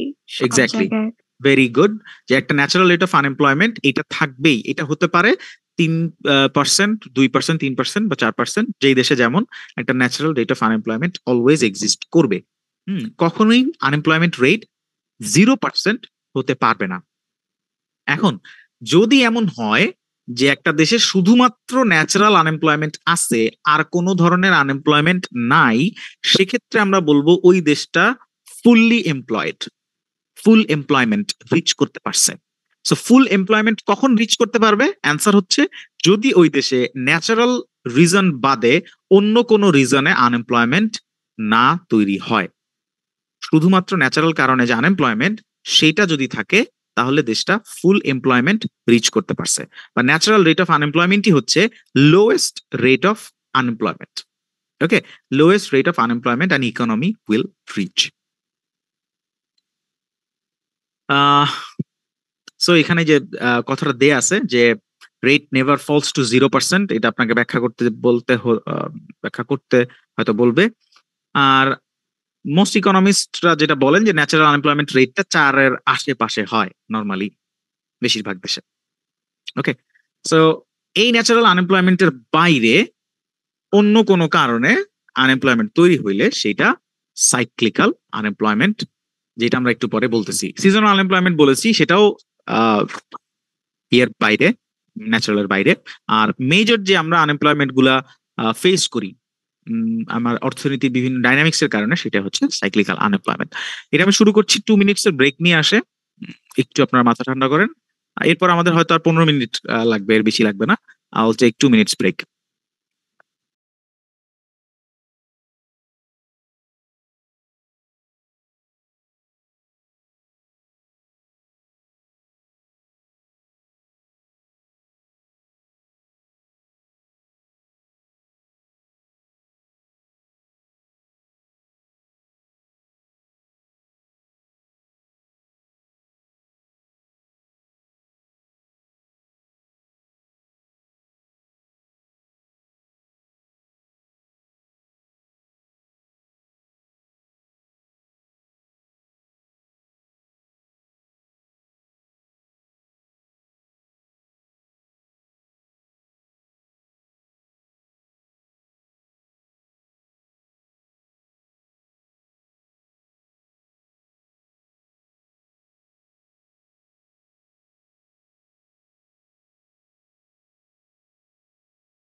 হ্যালো, আমার কথা শুনতে পাচ্ছেন? জি স্যার। একটু র্যান্ডমলি কয়েকজনকে ডাকি। Mostakim, roll 8, word process 8, Mostakim. Shamsuzzaman Jewel, word process 37।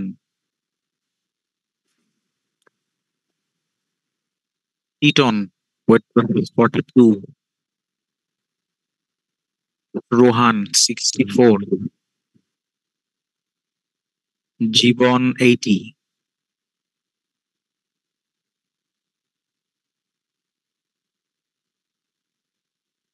Tasneem, apparel, 76.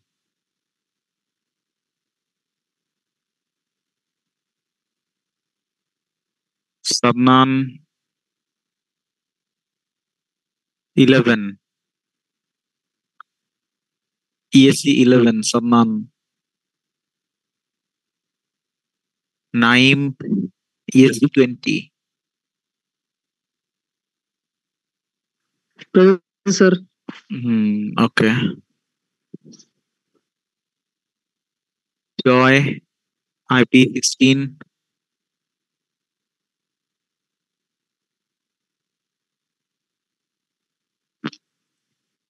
আচ্ছা, যাদেরকে ডাকলাম বেশিরভাগই নাই। Very interesting. ক্লাস কজন করতেছে আসলে? Very curious question. আচ্ছা, যারা ক্লাস করতেছেন দেখেন নিজেদের নামগুলাতে প্রথমে আইডি আছে কিনা। অনেককে আমি দেখতে পাইতেছি যে শুরুতে নামটা লিখছেন বা শুধু নাম লিখছেন, তারা প্লিজ আইডি গুলাও লিখেন। ওকে ফাইন, আমরা চলে যাচ্ছি ক্লাসে আবার। Cyclical unemployment. Okay, so cyclical unemployment এমন জিনিস যেটা আমাদের ইকোনমির। হ্যাঁ, ওয়ালাইকুম সালাম। হ্যাঁ, ঠিক আছে, ওকে। স্যার একটার মধ্যে শেষ করবেন? একটার আগেই শেষ হয়ে যাবে। সাইক্লিক্যাল আনএমপ্লয়মেন্ট হচ্ছে এমন জিনিস যেটা আপনার ইকোনমির পারফরমেন্সের সাথে relevant. Okay, economic upturn and downturn, অর্থনীতির ভালো অবস্থা এবং খারাপ অবস্থার সাথে নির্ভর করে এমন আনএমপ্লয়মেন্টকে বলা হয় সাইক্লিক্যাল আনএমপ্লয়মেন্ট। যেমন অর্থনীতিতে যদি উৎপাদন ভালো হয়, ব্যবসা বাণিজ্য ভালো হয়, সেক্ষেত্রে আনএমপ্লয়মেন্টটা কম থাকে। যদি এমন হয় যে উৎপাদন কম হচ্ছে, জিডিপি কম, ইনভেস্টমেন্ট কম হচ্ছে, ব্যবসা বাণিজ্য খারাপ চলতেছে, সেক্ষেত্রে সাইক্লিক্যাল আনএমপ্লয়মেন্টটা অ্যারাইজ করে, আনএমপ্লয়মেন্ট রেটটা হাই হয়। ওকে, সো ন্যাচারাল আনএমপ্লয়মেন্টের সাথে যদি দেশের অর্থনীতির অবস্থা খারাপ হওয়ার কারণে আরো কিছু আনএমপ্লয়মেন্ট তৈরি হয়, সেটা হচ্ছে cyclical unemployment. Okay fine, cyclical আনএমপ্লয়মেন্টের যেই জায়গাটা, এটাকে যদি আরো ক্লিয়ার করে বলি, তাহলে আনএমপ্লয়মেন্ট সাইক্লিক্যালি অ্যারাইজ করে তখন যদি মন্দা হয়। রিসেশন শব্দের অর্থ হচ্ছে অর্থনৈতিক মন্দা। আর সাইক্লিক্যাল আনএমপ্লয়মেন্ট কমে যাবে কখন? কমে যাবে ডিউরিং ইকোনমিক এক্সপ্যানশন, অর্থাৎ অর্থনৈতিক প্রবৃদ্ধি। অর্থনৈতিক প্রবৃদ্ধি হইলে কেমনে বুঝবেন যে আপনার দেশের জিডিপি বাড়তেছে, মাথা পিছু আয় বাড়তেছে, বা ওই আপনার শিল্প প্রতিষ্ঠান বা এগ্রিকালচারের উৎপাদন বাড়তেছে, সেক্ষেত্রে জব অপরচুনিটি তৈরি হইলে সাইক্লিক্যাল আনএমপ্লয়মেন্টটা কমে আসবে। আর ব্যাখ্যাটা এখানে লেখা আছে যে সামটাইমস যখন ইন্ডাস্ট্রিয়াল প্রোডাক্ট ডিমান্ড কমে যায়, সেক্ষেত্রে প্রোডাকশন সাপ্লাই রিডাকশন হয়। সাপ্লাই রিডাকশন হইলে ওয়ার্কার কাট করা হয়, লে অফ করা হয়, সেক্ষেত্রে আনএমপ্লয়মেন্ট রাইজ করে। এটা অপোজিট ঘটনাও এখানে ব্যাখ্যা করা আছে। আমরা একটু সামনে আগাই। একটু গ্রাফ যদি খেয়াল করেন, এটা হচ্ছে ইউনাইটেড স্টেটস এর 1960 থেকে 2015 সাল পর্যন্ত গ্রাফ। এই যে ব্লু লাইনটা দেখতে পাইতেছেন, এটা হচ্ছে natural rate of unemployment. Natural rate of unemployment যে সবসময় একেবারে কনস্ট্যান্ট থাকে ব্যাপারটা তা না, বাট মোটামুটি কাছাকাছি থাকে। ন্যাচারাল রেট কোনটা একটু যদি মনে করে দেখেন, ফ্রিকশনাল এবং স্ট্রাকচারাল। সো ধরেন দেশে জব সুইচ করা বা নতুন জব পাওয়ার সময়ের গ্যাপটা যদি কমে যায়, যে মানুষজন গ্রাজুয়েশনের পরে বা হচ্ছে একটা জব সুইচ করার মধ্যে দ্রুত জব পেয়ে যাইতেছে, সেক্ষেত্রে কিন্তু ফ্রিকশনাল আনএমপ্লয়মেন্ট রেটটা কমে আসে। যেমন ধরেন এই যে এই সময়টাতে ওদের দেখেন ব্লু লাইনটা নিচে দিকে নামছে, তো তখন ফ্রিকশনাল আনএমপ্লয়মেন্ট কম। আবার যদি দেখা যায় জব সার্চের মাঝখানে টাইম ল্যাগটা বেশি হয় বা সেক্টরাল একটা শিফট আসতেছে, সেক্টরাল শিফটের কারণে আনএমপ্লয়মেন্টটা রাইজ করবে, তখন কিন্তু ন্যাচারাল আনএমপ্লয়মেন্ট বেড়ে যায়।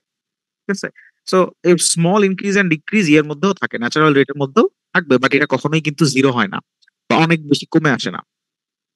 এবার আছেন এই যে ব্লু লাইন, সরি রেড লাইনটা হচ্ছে ওই দেশের বা ইউএস এর ক্ষেত্রে টোটাল আনএমপ্লয়মেন্ট রেট। অর্থাৎ এই যে এখানে কত আসছে দেখেন তো স্যার, আমি একটু সোজা টান দেই, সরি। আরে এই যে প্রায় 10-এর কাছাকাছি, ধরেন 9.5%। হ্যাঁ, 9.5% হচ্ছে 1982 এর দিকে ইউএস এর টোটাল আনএমপ্লয়মেন্ট রেট। হিসাব করে দেখা গেছে ওই সময় 10%-এর কাছাকাছি আনএমপ্লয়েড। এই 10%-এর মধ্যে এই যে 6% এটা কিন্তু ন্যাচারাল আনএমপ্লয়মেন্ট, বাকি 4% হচ্ছে সাইক্লিক্যাল আনএমপ্লয়মেন্ট। তো দেশের টোটাল আনএমপ্লয়মেন্ট যখন দেখা যাইতেছে এটা ফ্লাকচুয়েট করে, এটা কখনো বেশি কখনো কম, কখনো বেশি কখনো কম। তাইলে এটা হচ্ছে অর্থনৈতিক মন্দা যখন হয় তখন এটা বাড়ে। এই যেমন এখানে 2008-9 দিকে বলছিলাম না যে গ্লোবাল রিসেশন হয়েছে, এই অর্থনৈতিক মন্দার মধ্যে বেকারত্বের হার বেড়ে গেছে। আবার যখন অর্থনৈতিক অবস্থা স্বাভাবিক হয়েছে, ভালো হয়েছে, ব্যবসা বাণিজ্য বাড়ছে, ধীরে ধীরে ধীরে টোটাল আনএমপ্লয়মেন্ট রেটটা কমে আসছে। ওকে, সো এরকম ফ্লাকচুয়েশনের মধ্যে দিয়ে টোটাল আনএমপ্লয়মেন্ট যায়, এবং এই ফ্লাকচুয়েশনটা মেজরলি কেন হইতেছে? কারণ এই যে 1982 সালে তখন সাইক্লিক্যাল আনএমপ্লয়মেন্ট জেনারেট করছে, ন্যাচারাল আনএমপ্লয়মেন্ট এতটুকু হয়েছে বাদ, এই যে বাকি এতটুকু সংখ্যা, যে বাকি 4%, এইটা ইকোনমির ব্যাড পারফরমেন্স অর্থাৎ মন্দার কারণে, রিসেশনের কারণে আনএমপ্লয়মেন্ট হয়েছে। যেমনটা 2008-9 দিকেও একইভাবে এই 5.5%-এর অতিরিক্ত যে আনএমপ্লয়মেন্ট সেইটা হয়েছে অর্থনৈতিক খারাপ পারফরমেন্সের কারণে। এখন স্যার প্রশ্ন করতে পারেন খুব স্বাভাবিক যে স্যার এইখানে আবার নিচে নেমে আসলো কেন? ন্যাচারাল রেটের থেকেও আনএমপ্লয়মেন্ট মানে অ্যাকচুয়াল আনএমপ্লয়মেন্ট রেটটা কম কেমনে হলো? সো এই যে 70-র কাছাকাছি সময়ে, 1970-র দিকে এখানে এস্টিমেট করা হয়েছে যে আপনার ইকোনমি যে জব সার্চের সিচুয়েশন এবং সেক্টরাল যে শিফট, সেই কারণে 6% স্বাভাবিকভাবে ন্যাচারালি থাকবে। কিন্তু অ্যাকচুয়াল ঘটনা যেটা ঘটছে, এই মোমেন্টে বিজনেস গুলা খুব দ্রুত এক্সপ্যান্ড করছে, নতুন ইন্ডাস্ট্রি গুলা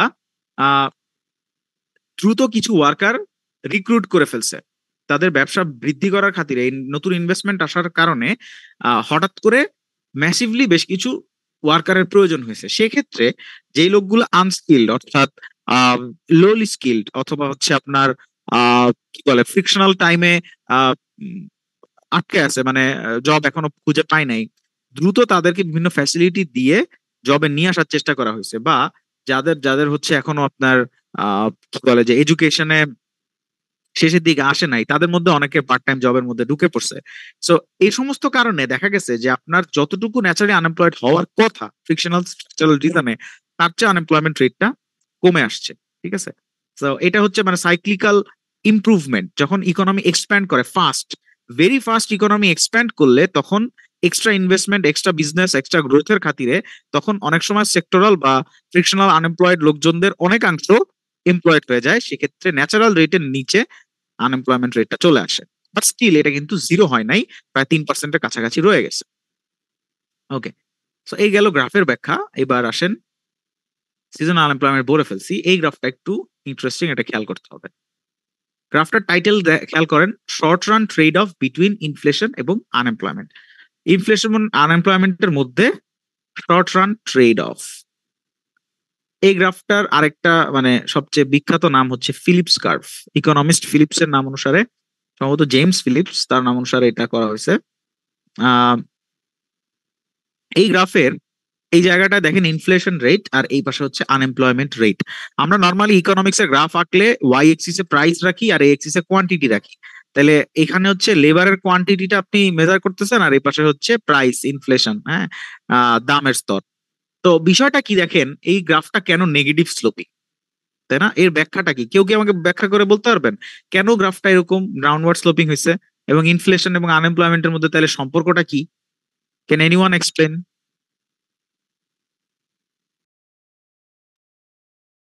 স্যার ইনফ্লেশন যত বাড়বে আনএমপ্লয়মেন্ট রেটটা সেটাও তত বাড়বে স্যার। বুঝি নাই স্যার। স্যার এটা ব্যস্তানুপাতিক, ইনফ্লেশন রেট বাড়লে আনএমপ্লয়মেন্ট কমবে। আচ্ছা স্যার, কেন ব্যাখ্যাটা আমি এটা বুঝতে পারতেছি, ভেরি গুড। এই যে ইনফ্লেশন যদি বাড়ে, ধরেন এখানে হচ্ছে আমি একটু এই ভ্যানিশিং ট্রেন বাদ দেই, ধরেন আমার ইনফ্লেশন রেট আগ্রহ বাড়বে স্যার। এই যে স্যার এক মিনিট আমি একটু বলে নেই। ইনফ্লেশন ধরেন এখানে, হ্যাঁ, ইনফ্লেশন প্রথমে এই রেটটাতে আছে, এটা হচ্ছে ধরেন আই নট, আর এটা হচ্ছে আনএমপ্লয়মেন্ট রেট, এটা হচ্ছে ইউ নট। এখন ইনফ্লেশন যদি বৃদ্ধি পায়, দেখেন এটা হচ্ছে I1, ইনফ্লেশন রেটটা বাইরে গেছে, দামের স্তর বাড়ছে। আনএমপ্লয়মেন্ট রেটটা কোথায়? গ্রাফ থেকে আসেন তো, দেখেন U1, আনএমপ্লয়মেন্ট রেটটা কিন্তু কমে গেছে। সো ইনফ্লেশন বাড়লে আনএমপ্লয়মেন্ট কমবে, বা ইনফ্লেশন কমলে আনএমপ্লয়মেন্ট বাড়বে, এটা কেন? স্যার বিষয়টা কি অনেকটা এরকম না, দেখুন ইনফ্লেশন বাড়লে মানে প্রোডাক্টের প্রাইস বেশি স্যার বেড়ে কাজ যাবে। করার আগ্রহ বাড়বে, ইনফ্লেশনটা একটু বাড়লে আপনি বলছিলেন যে কিছু পরিমাণ ইনফ্লেশন থাকলে এমপ্লয়মেন্টটা ইনক্রিজ করে। হ্যাঁ, মানে ওইটা কিভাবে আরেকটু ক্লিয়ারলি ব্যাখ্যা যদি করো। হ্যাঁ, কে যেন বলতে চাইলো? স্যার ওই যে প্রোডাক্টের প্রাইস বেশি বেড়ে যাবে, হ্যাঁ হ্যাঁ, তাহলে গুলো হচ্ছে স্যার প্রফিট বেশি করতে চাইবে, এক্স্যাক্টলি তাহলে হচ্ছে স্যার প্রোডাকশনও বাইরে যাবে, তাহলে Exactly. লেবার থাকবে। একদম কারেক্ট, ভেরি গুড, একদম অ্যাকুরেট ব্যাখ্যাটা দিছে। কে এটা? মামুন। জি স্যার। রাইট, মামুন একদম অ্যাকুরেট ব্যাখ্যাটা বলছে যে যখন প্রাইস লেভেল বাড়তে শুরু করে, ইনফ্লেশন হয়, তখন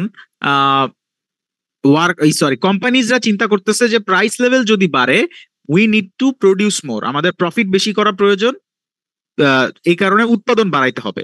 সো উৎপাদন যখন আপনি বেশি করতে চাইবেন, আপনার প্রথমেই বেশি ওয়ার্কার হায়ার করতে হবে। বেশি ওয়ার্কার যদি আপনার হায়ার করেন, আনএমপ্লয়মেন্ট রেট বা বেকারত্বের হার কমে যাবে। সেভাবে অনেকগুলো ইন্ডাস্ট্রিতে যদি ওয়ার্কার বেশি হায়ার করা হয় উৎপাদন বাড়ানোর খাতিরে, তখন আনএমপ্লয়মেন্ট রেট ফল করে। আর যখন প্রাইস লেভেল কমতেছে, ফার্ম চিন্তা করতেছে আমার প্রফিট মার্জিন কমে আসতেছে, we will produce less. So less production হইলে ওয়ার্কার কাট অফ করে দিবে, লে অফ করার কারণে আনএমপ্লয়মেন্ট রেটটা বেড়ে যাবে। এটা হচ্ছে একটা ইনফ্লেশন এবং আনএমপ্লয়মেন্টের রিলেশন। এখন এই রিলেশনটা শর্ট রানের জন্য, খেয়াল করেন, এটা কিন্তু অল্প সময়ের মধ্যে ঘটবে। মানে যে ইনফ্লেশন ডিফ্লেশনের ব্যাপারটা, এটা অনেক সময় দেখা যায় একটা ইন্ডাস্ট্রির প্রাইস লেভেল বাড়ছে, এটা আবার হয়তো আগের জায়গায় ফেরত আসতে পারে, বা কিছুদিনের জন্য হয়তো প্রাইসটা ইনক্রিজড অবস্থায় আছে। সো এই অল্প সময়ের ব্যবধানে যদি ফার্ম অতিরিক্ত উৎপাদন করে প্রফিটটা আদায় করে নিতে চায়, সেক্ষেত্রে আনএমপ্লয়মেন্টটা কমে আসে বা বেড়ে যায়। সো এই ঘটনাটা আসলে শর্ট রানে ঘটে। শর্ট রান মানে অল্প কয়েকদিনের জন্য, মানে একটা নির্দিষ্ট সময়ের ব্যবধানের জন্য। হ্যাঁ, পরবর্তীতে এটা আবার আগের জায়গায় ফেরত আসতে পারে, আবার পরে অন্য একটা সময় যদি এরকম হয়, আবার ইনফ্লেশনের চান্স দেখা দেয়, তখন আবার আনএমপ্লয়মেন্ট রেটটা হুট করে কমে আসতে পারে। সো আনএমপ্লয়মেন্ট রেটটা এভাবে ওই যে ফ্লাকচুয়েশনের মধ্যে দিয়ে যায়, যেটা আমরা দেখছি। আর এই ঘটনাটা কিন্তু অপোজিট ভাবে আপনি ব্যাখ্যা করতে পারবেন না। অপোজিট ভাবে বলতে বুঝাচ্ছি, আনএমপ্লয়মেন্ট রেট কমে গেলে ইনফ্লেশন বেড়ে যাবে, এই ব্যাখ্যাটা কিন্তু আপনি করতে পারবেন না। এইভাবে উল্টা ব্যাখ্যা করা যাবে না যে আনএমপ্লয়মেন্ট কমলে ইনফ্লেশন বাড়বে, বা আনএমপ্লয়মেন্ট বাড়লে ইনফ্লেশন কমবে, আনএমপ্লয়মেন্ট কমলে ইনফ্লেশন বাড়বে, এরকম ব্যাখ্যা কিন্তু করা যাবে না। কারণ বেকারত্বের হারের সাথে প্রাইস লেভেল রিলেভেন্ট না, কিন্তু প্রাইস লেভেলের চেঞ্জের কারণে বেকারত্বের হারের পরিবর্তন হইতে পারে। সো এই ব্যাখ্যাটা কেয়ারফুলি মনে রাখবেন। এরপরে নেক্সট টপিকে যদি যাই, রিসেশন। আমরা এতক্ষণ ধরে অনেকবার অর্থনৈতিক মন্দার কথা বলছি, যে অর্থনীতি যদি মন্দায় যায় তখন কি হবে, এই আনএমপ্লয়মেন্টটা বাড়বে, সাইক্লিক্যাল আনএমপ্লয়মেন্ট তৈরি হবে। সো রিসেশন বা মন্দা বলতে আমরা কি বুঝাইতেছি, একটু এটা সংজ্ঞাটা মাথায় রাখতে হবে। সহজ কথায় মন্দা হইতেছে আ period of declining incomes and rising unemployment. যখন ইনকাম ফল করতে থাকবে এবং আনএমপ্লয়মেন্ট বাড়তে থাকবে, সেটা হচ্ছে রিসেশন। এখন রিয়েল ইনকাম কখন কমবে? যদি উৎপাদন কমে যায়। মডার্ন রিসেশন নর্মালি 10 মান্থসের কাছাকাছি হয়। এমন যদি হয় যে একটা কোয়ার্টার, অর্থাৎ বছরের এক কোয়ার্টার বলতে আমরা 3 মাস বুঝাই। সো 3 মাস বা 6 মাস ধরে যদি আমার ইকোনমির উৎপাদন ফল করে, অর্থাৎ মোটমাট উৎপাদন যদি কমতে থাকে, বিজনেস সিচুয়েশন খারাপ হইতে থাকে, সেক্ষেত্রে জিডিপি কমবে। জিডিপি কমলে মানুষের রিয়েল ইনকাম ফল করবে এবং আনএমপ্লয়মেন্টটা বাড়বে। রিয়েল ইনকাম কমার আরেকটা কারণ হচ্ছে প্রাইস লেভেলও যদি বাড়তে থাকে এর মধ্যে, সেটাও একটা কারণ। সো এই সিচুয়েশনটাকে, যে উৎপাদন কমে যাওয়া, জিডিপি ফল করা এবং আনএমপ্লয়মেন্ট বৃদ্ধি পাওয়া, এই সিচুয়েশনটা যদি একটা কোয়ার্টার বা তার বেশি চলতে থাকে, তাইলে মন্দা হয়। টানা ধরেন 2-3 মাস ধরে আপনার জিডিপি কমতেছে, আনএমপ্লয়মেন্ট বাড়তেছে, এবং দেখা গেছে টিপিক্যালি 10 মাস পর্যন্ত এটা স্থায়ী হয়। ঠিক আছে, যেমন 2008-9 দিকে আমরা দেখছি, যেটা 10 মান্থস ছিল, সরি 8-9 দিকে তার একটু লম্বা ছিল, 18 মান্থস। হ্যাঁ, আর মাঝে মধ্যে রিসেশন হইলে, মন্দায় চললে, যেমন শ্রীলঙ্কা বা হচ্ছে আরো একটা দেশে আমরা দেখছি 10 মান্থের আশেপাশে মন্দা হয়েছে। আর গ্রেট রিসেশন 2008-9টাকে আসলে একটা আলাদা নামেই ডাকা হয়, এটাকে কোটেশন মার্ক দেওয়া দরকার ছিল, গ্রেট রিসেশন। এই গ্রেট রিসেশনটা ছিল 18 মাস। এখন রিসেশন যখন আরেকটু এক্সট্রিম হয়, তখন সেটাকে বলা হয় ইকোনমিক ডিপ্রেশন। যেমন গ্রেট ডিপ্রেশনের গল্প আপনাদেরকে আমি শুনাইছিলাম, যেটা 10 বছর লম্বা ছিল, 1929 থেকে 39। সো সিভিয়ার রিসেশন, মন্দাটা যদি সিভিয়ার হয়, অর্থাৎ উৎপাদন যে ফল করতেছে, জিডিপি কমতেছে, এটা র্যাপিডলি রাইজ করতে থাকে এবং লম্বা সময় ধরে কমতে থাকে। আবার আনএমপ্লয়মেন্ট যে কমে, সেটাও লম্বা সময় ধরে মানুষ আনএমপ্লয়েড রয়ে যায়। Major downturn in the business cycle, সেক্ষেত্রে কি হবে? Declines in the economic activity, high rates of unemployment, poverty, homelessness, personal and business bankruptcy, এরকম সিচুয়েশন যখন তৈরি হবে, massive declines in the stock market, তখন আলটিমেটলি ইকোনমিক ডিপ্রেশন, মানে overall সব সেক্টর একটা বড় ধরনের ধস নামবে বিকজ অফ লেংদি রিসেশন, লম্বা সময়ের উৎপাদন ফল করা এবং আনএমপ্লয়মেন্টের কারণে এই যাবতীয় প্রবলেম গুলা যদি সাস্টেইন করে, সেক্ষেত্রে ইকোনমিক ডিপ্রেশন তৈরি হয়। এবার আসেন, তখন তো ইনফ্লেশন রেটটা বাড়লে তো তাহলে এটা প্রপোর্শনাল সম্পর্ক হয়ে যেতেছে না আনএমপ্লয়মেন্টের সাথে। তখন তো স্যার ইনফ্লেশন রেটটা যদি বাড়ে তাহলে তো ইনফ্লেশন রেটটা, হ্যাঁ ইনফ্লেশন রেটটা এখানে মেজর বিষয় না। ইনফ্লেশন রেটের সাথে তখন আসলে উৎপাদন বাড়ার চান্স কম, বিকজ অফ আপনার ইন্ডাস্ট্রিগুলার যখন ওই যে আপনার হয় কি বলে ইকোনমিক শকের কারণে ইন্ডাস্ট্রিগুলার উৎপাদন ফল করে, মানে ইন্ডাস্ট্রি যখন ইনভেস্ট করতে চায় না, ওভারঅল কোল্যাপস যখন হয়, যে স্টক মার্কেট ক্র্যাশের কথা যে আপনাদেরকে বলছিলাম, এরকম একটা অস্থিতিশীল আনসার্টেন অবস্থায় যদি প্রাইস লেভেল রাইজও করে, বিজনেস গুলা ইনভেস্ট করতে ভয় পায়। আনসার্টেনিটি তখন তো স্যার প্রপোর্শনাল ভাবে সম্পর্কটা, সেটাই বলতেছি। হ্যাঁ, তখন সম্পর্কটা অন্যভাবে দেখাইতে হবে আর কি, তখন এই গ্রাফটা ওইভাবে আর এক্সপ্লেন করা যাবে না। রাইট, ঠিক বলছেন। আচ্ছা, এখানে আমি একটু একটা জিনিস আইকা আপনাদেরকে বুঝাইতে চাই খুব দ্রুত। এই গ্রাফটার নাম হচ্ছে বিজনেস সাইকেল। Business cycle. আচ্ছা, এটা কিভাবে দেখাবো? অন্যভাবে দেখাই, এখানে না দেখানোই ভালো।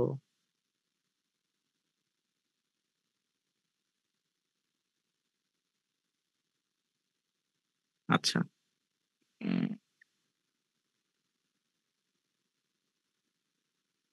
দেখা যায়? হোয়াইট বোর্ড দেখতে পাচ্ছেন? জি স্যার। আচ্ছা, ওকে। আত্তেরিক কই চলে গেল আবার।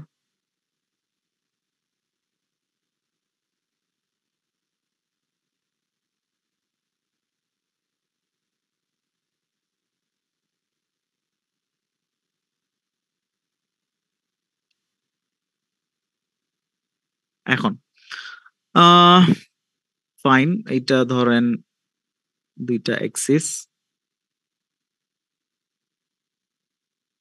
আরে কি প্রবলেম রে!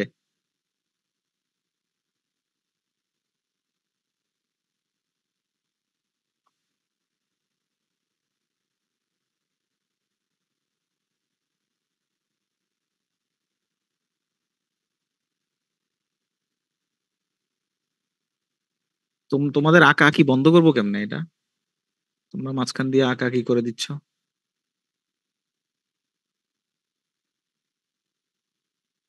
এই তোমরা ইয়ে করো, স্ক্রিনের মধ্যে আঙ্গুল দিও না, তাইলে প্রবলেম হবে। আচ্ছা দেখো, মাউস দিয়ে কি উল্টাপাল্টা হইতে পারে। এইখানে টাইম, না এইভাবে হবে না।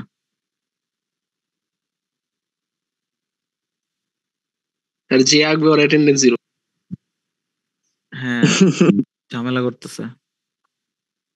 আচ্ছা, আমি স্লাইডেই দেখানোর চেষ্টা করি, এখানে যদিও আঁকাটা একটু ডিফিকাল্ট। স্যার শেষ করে দেন না। হ্যাঁ, শেষ, প্রায় 2 মিনিট লাগবে। গ্রাফটা জাস্ট দেখাই দিচ্ছি। ওকে, সো দুইটা অ্যাক্সিস, এখানে হচ্ছে টাইম। হ্যাঁ, টাইম বলতে কি বুঝাইতেছি, ধরো এটা হচ্ছে এদিকে 1990 সাল, আর বর্তমানে ধরো 2000, এদিকে হচ্ছে 2025 সাল। 2025 সাল টাইমের এটা, আর এদিকে হচ্ছে রিয়েল জিডিপি। ওকে, আচ্ছা বলো তো, সময়ের সাথে সাথে একটা দেশের উৎপাদন সক্ষমতা এটা বৃদ্ধি পায় না ন্যাচারালি?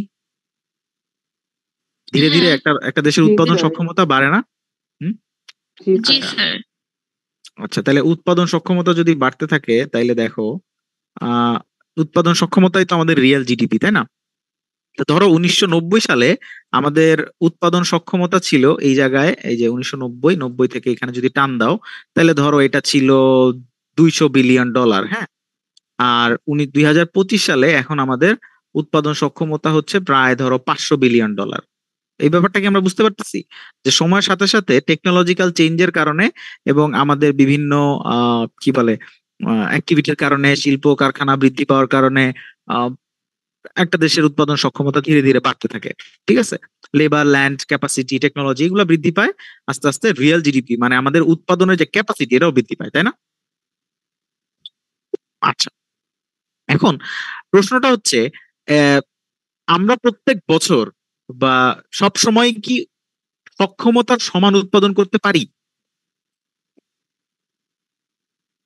না। না। ধরো 1990 সালে আমরা সক্ষমতার চাইতে কম উৎপাদন করছি, আবার ধরো 2000 সালে আমরা সক্ষমতার চাইতে বেশি উৎপাদন করছি।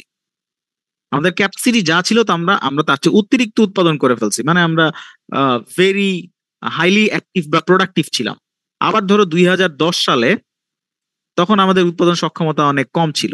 আবার ধরো 2018 সালে তখন ধরো আমরা আবার আমাদের ক্যাপাসিটির তুলনায় বেশি উৎপাদন করেছি। হইতে পারে না জিনিসটা? সো আমি যে পয়েন্টগুলো দিলাম, দেখো আমার ক্যাপাসিটি হচ্ছে এই যে এই আপওয়ার্ড স্লোপিং এই ডট ডট লাইনটা, ঠিক আছে? তো এটা নিচে থাকা মানে হইতেছে ক্যাপাসিটির তুলনায় কম উৎপাদন, এটার উপরে থাকা মানে হচ্ছে ক্যাপাসিটির তুলনায় বেশি। এটুকু তো আমরা বুঝতে পারতেছি। এখন এই ডট গুলাকে যদি আমরা যোগ করি, দেখো তো এরকম একটা কার্ভের মতো শেপ হয় না,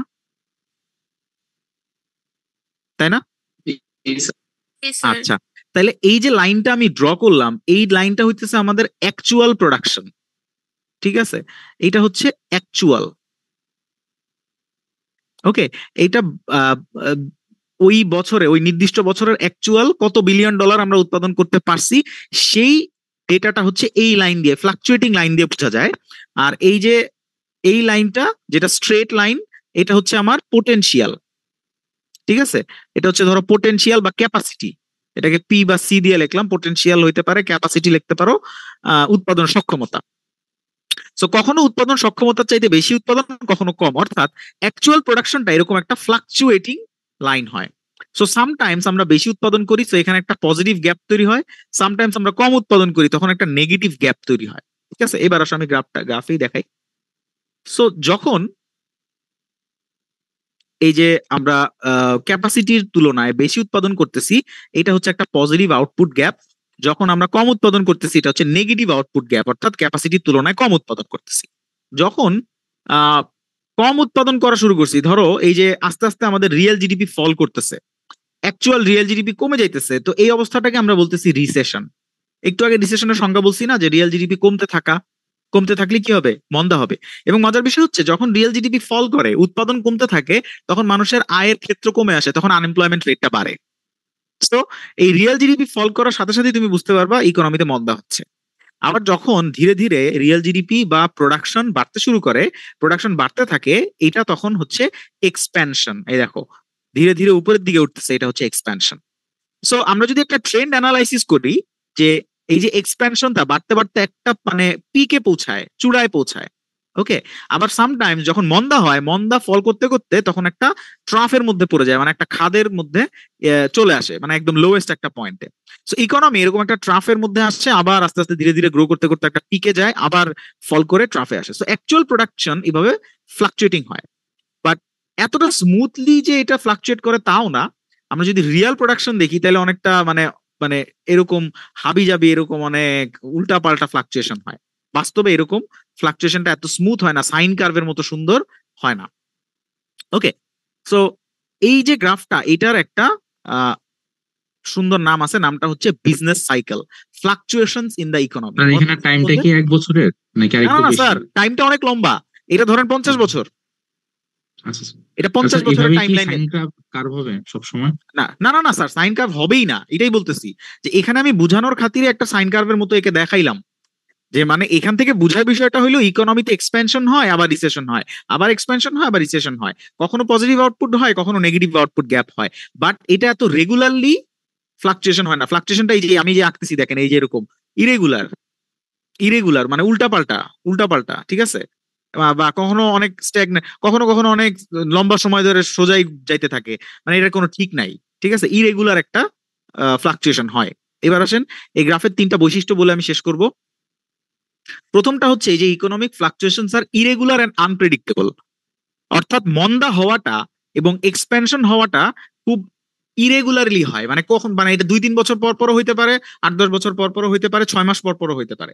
ফ্লাকচুয়েশনটা প্রেডিক্ট করা যায় না, এটা একটা আনপ্রেডিক্টেবল সিচুয়েশন, হঠাৎ করে মন্দা হইতে পারে। এমন হইতে পারে যে আপনার ইকোনমি গ্রো করতেছে, এক্সপ্যান্ড করতেছে, আপনি গেস করতেছেন যে এক্সপ্যান্ড করবে, দেখা গেল হঠাৎ করে মন্দা শুরু হয়ে গেছে। ওকে, সো এরকম আনপ্রেডিক্টেবল এবং ইরেগুলার প্যাটার্নের মধ্যে দিয়ে ইকোনমি ফ্লাকচুয়েট করে। সেকেন্ডলি, যখন ফ্লাকচুয়েশন হয় তখন বেশিরভাগ জিনিসেই পরিবর্তন আসে। ম্যাক্রো ইকোনমির যে গুরুত্বপূর্ণ ভ্যারিয়েবল গুলা, সবগুলা ভ্যারিয়েবলের মধ্যে একসাথে চেঞ্জ আসে। যেমন ধরেন প্রোডাকশন ফল করে, রিসেশন হয়, পার্সোনাল ইনকাম কমে যায়, কর্পোরেট প্রফিট কমে যায়, কনজিউমারের স্পেন্ডিং কমে যায়, ইনভেস্টমেন্ট কমে যায়, ইন্ডাস্ট্রিয়াল প্রোডাকশন কমে যায়, সেলস কমে যায়। এরকম রিসেশন হইলে সবগুলা ভ্যারিয়েবলের অনেক চেঞ্জ আসে। আবার যখন এক্সপ্যানশন হয় তখন সবগুলা ভ্যারিয়েবল অপোজিট ডিরেকশনে মুভ করে। সো এইভাবে ইকোনমিতে ম্যাক্রো ইকোনমিক ভ্যারিয়েবল বা কোয়ান্টিটি গুলো একসাথে ফ্লাকচুয়েট করে। থার্ডলি, যখন আউটপুট বৃদ্ধি পাবে, ওই যে এক্সপ্যানশন হবে, তখন আনএমপ্লয়মেন্ট কমে আসবে, বাট যদি আউটপুট ফল করে তখন আনএমপ্লয়মেন্ট রাইজ করবে। এটা অলরেডি আপনারা ফিলিপস কার্ভের সাহায্যে দেখে ফেলছেন। সো এটাই ছিল আপনার বিজনেস সাইকেলের গ্রাফের এক্সপ্লেনেশন। বিজনেস সাইকেলটা আমি ক্লাসে এসে আরেকবার ইনশাল্লাহ একে বুঝায় তারপরে নতুন ক্লাস শুরু করব। সো এটাই ছিল আমাদের এই চ্যাপ্টারের আলোচনার বিষয়বস্তু, ইকোনমিক ফ্লাকচুয়েশন। নেক্সট চ্যাপ্টারে আমরা বোঝার চেষ্টা করব এই ইকোনমিক ফ্লাকচুয়েশন গুলা কেন হয়। এই যে ফ্লাকচুয়েশন আমি দেখলাম, ইকোনমি এক্সপ্যান্ড করে আবার ডিক্লাইন করে, আনএমপ্লয়মেন্ট বৃদ্ধি পায়, কমে, এর মেইন কারণগুলা কি, ঠিক আছে? এই শর্ট রান ফ্লাকচুয়েশনের কারণগুলা বুঝাই হচ্ছে আমাদের ডিসকাশন 6, দ্য ফাইনাল ডিসকাশন এবং মোস্ট ইম্পর্টেন্ট। ওকে, সো আজকের এই ডিসকাশন আজকে আমরা এখানেই শেষ করে দিচ্ছি। যদি কারো প্রশ্ন থাকে কাইন্ডলি নোট করে রাখবেন, আজকে আর আপনাদের সময় নষ্ট করতে চাই না, প্রায় দুপুর হয়ে গেছে। প্রশ্নগুলা লিখে রাখেন, আমি ক্লাসরুমে ইনশাল্লাহ অ্যান্সার করার চেষ্টা করব। সো এখানে শেষ করি আজকে আপাতত, দেখা হবে ইনশাল্লাহ ক্লাসরুমে। ভালো থাকেন, সুস্থ থাকেন, দোয়া করবেন। আল্লাহ হাফেজ। আসসালামু আলাইকুম। ওয়ালাইকুম আসসালাম। ওয়ালাইকুম আসসালাম।